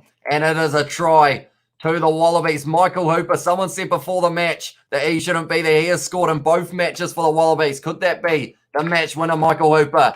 That is a big question. They are still going to be behind, but they are right back into this contest. It was Tom Banks with a beautiful run up the middle. Then from there, Callaway saw Hooper with him. And then from there, Pinot wasn't able to stop Michael Hooper from putting the ball down. Scoring in the 70th. When did he score in the last match? I swear it was around that 70-minute mark as well. I think I have got that information for me. The last time he scored, it was 71st minute. He likes this minute by the looks of it, Michael Hooper, because he has done it once again there. Michael Hooper scoring the try. Michael, it's tomorrow as well, says Sam. And we have also got in there France. They'll choke this as well, says Millie Hooper. Eyed that try, says Obi Snake. And we have also got there the Lions will destroy our South Africa A team, but our 2019 team will dominate the Lions, I feel like, as well. And we have got score, says John, at this stage. Oh, yes, it's gone over from Noel Alicio. And I got the score a little bit wrong, but now it is going to be 23 to the Wallabies and 25 to France. It's coming down to the wire once again. Only 8.5 minutes left to decide who is going to be winning this match and possibly who is winning the series. If the Wallabies win it, they win the series, even with one game to come on Saturday. Come on, France, says Joe Davies. And also we have got and there's Sebastian to make the second coming and score a try as well. So, yeah, we'll have to wait and see whether or not that will be the case. Go, go, go, France as well. The repeat of last week, says Advise, and that was go, go, go, France from Daz at this stage. Now, it looks like Girassi is not looking to flash at the moment. Big injury for France in that regard. Came off the bench, so I believe they would have had to make a different sub. Not sure whether it was a lock who made his way out there or whether it was possibly someone else. We've also got back, says Morecake. Welcome back, mate. Even though they denies us a grand slam as well, says Joe Davies. And Michael Hooper, the man, says David. But now it is going to be kicked off once again. Only 2 points is the difference in this match. A penalty for the Wallabies would put them into the lead. They have to try and make a sub here by the looks of it. I think it is going to be the number 5 making his way back out there, or because of the fact, I'm not sure what they're doing, but at this stage they are whistling. They're not too sure. I think they tried to bring the lock back out, but because it is an injury, I think they have to bring... Okay, it's going to be an interesting situation here. I think because of the fact that they have 2 or 6 forwards and 2 backs, I think they have to make a sub that wouldn't be the lock penalty kick or Cotton Betty scores a try for the win. Yeah, it's going to be the number 23 making his way out there. That is going to be, in this one, Anthony Bouthier is going to get an opportunity now. So because of the fact that he was injured, but they had the extra forward on the bench, I believe they weren't allowed to make an extra one. Time wasting as well. Says Tesla, extra time. Maybe says Ed Vogel. Yeah, that would be some exciting stuff. The Olympic Rugby Sevens are soon. Who do you think are the favourites, says Cameron Milner? Oh, it's a hard one. I feel like there are a few teams, because Fiji won the Oceania Sevens, if I'm not wrong, in that regard. But now it's going to be a backline for the Wallabies. And now it's going to be Len Ikadau driving forward for a side. Not able to find the offload, but at this stage there, Dante trying to get that ball. The Wallabies can't afford to give away a penalty. So close to their own line. Lachlan Lonergan lining up the run, but he has been tackled by Taufa Whanua. McDermott, goes back to Tom Banks. Going to Salakai. Lotto now holding the ball in one hand, which is risky, but Cameron Walkie is once again going to make the tackle on him. Trying to go for the counter-ruck here, France. They want this ball back in their hands. Angus Bell now going back. Crowd are protesting that maybe it was a little bit offside from Makalou. McDermott now, no round the side. Nozarani has the carry. Dante once again trying to get on that breakdown. Not able to. Tom Banks now with another run here. Put in the ears back. Tom Banks 40 out from the French line now. McDermott goes back. Across the field to Rob Valentini, and he is driving forward. Rob Valentini, a couple extra meters for him as well. McDermott now, they've got the advantage here, the Wallabies, and this could be setting up like it did in the last one. That's bounced off Andrew Galloway. He somehow get that one from going forward, but now it is going to be going back for the penalty. 40 out now. Do they take on the penalty? Do you think South Africa have a chance as well, says Cameron Milner? I'm not actually too sure who they've got on their side at this stage, or what the form is for South Africa. But I mean, if it's anything like their union team, like they will have some pretty solid units and some very quick men in there as well. And we have also got, come on, check us, says the Grandmaster. And also we have got, when those Aussies backs are in the open field, they're dangerous. Yeah, Tom Banks, I feel, is having the best second half out of any of those backs. Marika Korombeti by a mile in that first half, but this half, what is going on here? They're taking on the 3 points. Noel Alessio, tell you what, he will be getting sick of having such important kicks to take. I mean, the pressure situations, he seems to be able to handle them, but it's one of those ones that he has had many times in a row that he has had to do it. I remember the game between the Brumbies and the Crusaders. For the draw, he was unfortunately not able to get that one, but 5 from 5 here for Noel Alessio. It would probably be the third easiest kick of the night at this stage. We have got yet another close game, says Neville Singh. Always seems to be between these two sides. 6 minutes left in this one. Come on, Australia in there, and come on, France from Mr. Achilles. And we have got any live streams for sevens. I will wait and see. I feel like I will need to do a little bit more research on these sevens before I can do full, before doing full live streams, if that makes sense. Because of the fact that I haven't actually been following sevens as closely as I probably should be in that regard. And we have got how many minutes left at this stage? We only have 5 minutes left. And Noel Alessio now with an opportunity to convert this one and give them the lead in this match from about 40 out here. 5 from 5 tonight. Is he going to be able to do this one as well? Lining it up, Noel Alessio. He's got it straight down the middle. The crowd are cheering. And it is now going to be the Wallabies who have taken the lead back, sitting 26 to Australia, 25 to France. Only 1 point is the difference at this stage. That try, Michael Hooper, could have been the turning point. Come on, France. Go you bros as well, says Daz. And also we have got in there, come on, Tonga, as well, says Michael Fotopolavia. And also, do you like Noel Alessio? He seems to be decent under pressure. Tell you what, Tini Alatupo is very happy at the moment. The game's not over yet, though. France are going to be almost taking this one back. No little knock on from them, I believe. And it's a scramble, but now it's going to be in the hands of France. But it's going to be going for the player leaving the feet. And I believe that is going to be a penalty. And that's actually Matt Tamua back out on the field as well. I think he may have gone off for a blood bin. How long left, bro? At this stage, we are in the situation of only 4 minutes remaining in this match. We have got, come on, Logan Paul, as well, says Mr. Achilles. Ireland are the dark horses for a medal in the Olympics, as well, says Jamie. And also we have got Ireland. We have got yes from David, and we have got Glad Banks improving this half as well, says John. Yeah, that's the thing. Throughout Super Rugby Trans-Tasman, I believe he had the most running meters of any Australian player, almost out of any player. I think he was right up there in those stats. So he has been playing very well for Super Rugby Trans-Tasman, starting to find his feet in the second half, finding the gaps in these French defence as well. But now it's going to be a scrum feed for the Wallabies. They are currently around 35 out from their own line. 4 minutes left in this one, repeat of last week as well, mate. I'm going to send up a request to the Wallabies headquarters to get you in the commentary box as well, says the Grandmaster. Thank you very much, mate. It is hugely appreciated, all the support you guys have been showing. If you're new to the channel, anyone who is watching at the moment, be sure to hit that subscribe button.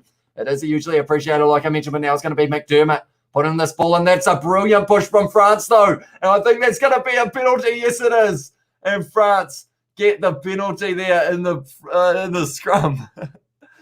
Tell you what now, Telfa Fanua, he is an absolute unit. They had old, what's-his-face, number 12 as well, Dante, on the side. And that was a huge push. And we have a guy on Friday for the Stormers and British and Irish Lions as well, says Sam. And Noah went to the Southport School in the Gold Coast, was a rugby superstar there, and also played a little rugby league for Burleigh Bears in his school years as well. You know a lot about these guys in terms of how they became Wallabies, mate, which is pretty awesome indeed. They are taking on the 3 points here. 3 minutes left as well. Australia pulled this one out of the Wombats hole. And so it says Ovi Snake, and we have got a Kiwi lads. What happens when France lead Wallabies by 9 or 8 points? And what's this old saying? The Aussies say, do you good thing or go you good thing. As well, says David, and also Demba Bumba busting down the Aussie scrum. Oh no, France going to really do it as well, says Batman. Bumba with the bloody statement. Says Smithy Todd as well. How kickable is this been at this stage? It's not too difficult. 40 metres straight out in front for this man, and he has kicked 7 from 7 so far in this match. I think he will be able to get it, but then saying that, I have cursed people with the commentators curse before. Can he get it? Jamanier currently 7 from 7. It's the one that you don't want to miss. Jamanier straight down the middle, and France take the lead back now with only 2 minutes left in this matchup.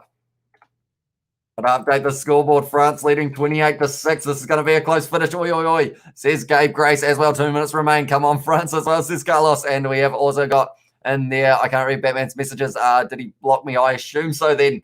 In that regard, penalty at the scrum. But how's your father, isn't it? As well says John. And we have also got Zam is not too happy at the moment. But the game's not over yet. Still another minute and a half left. But at this stage, it looks like it is going to be the number 22 who will be kicking this one high off the left boot.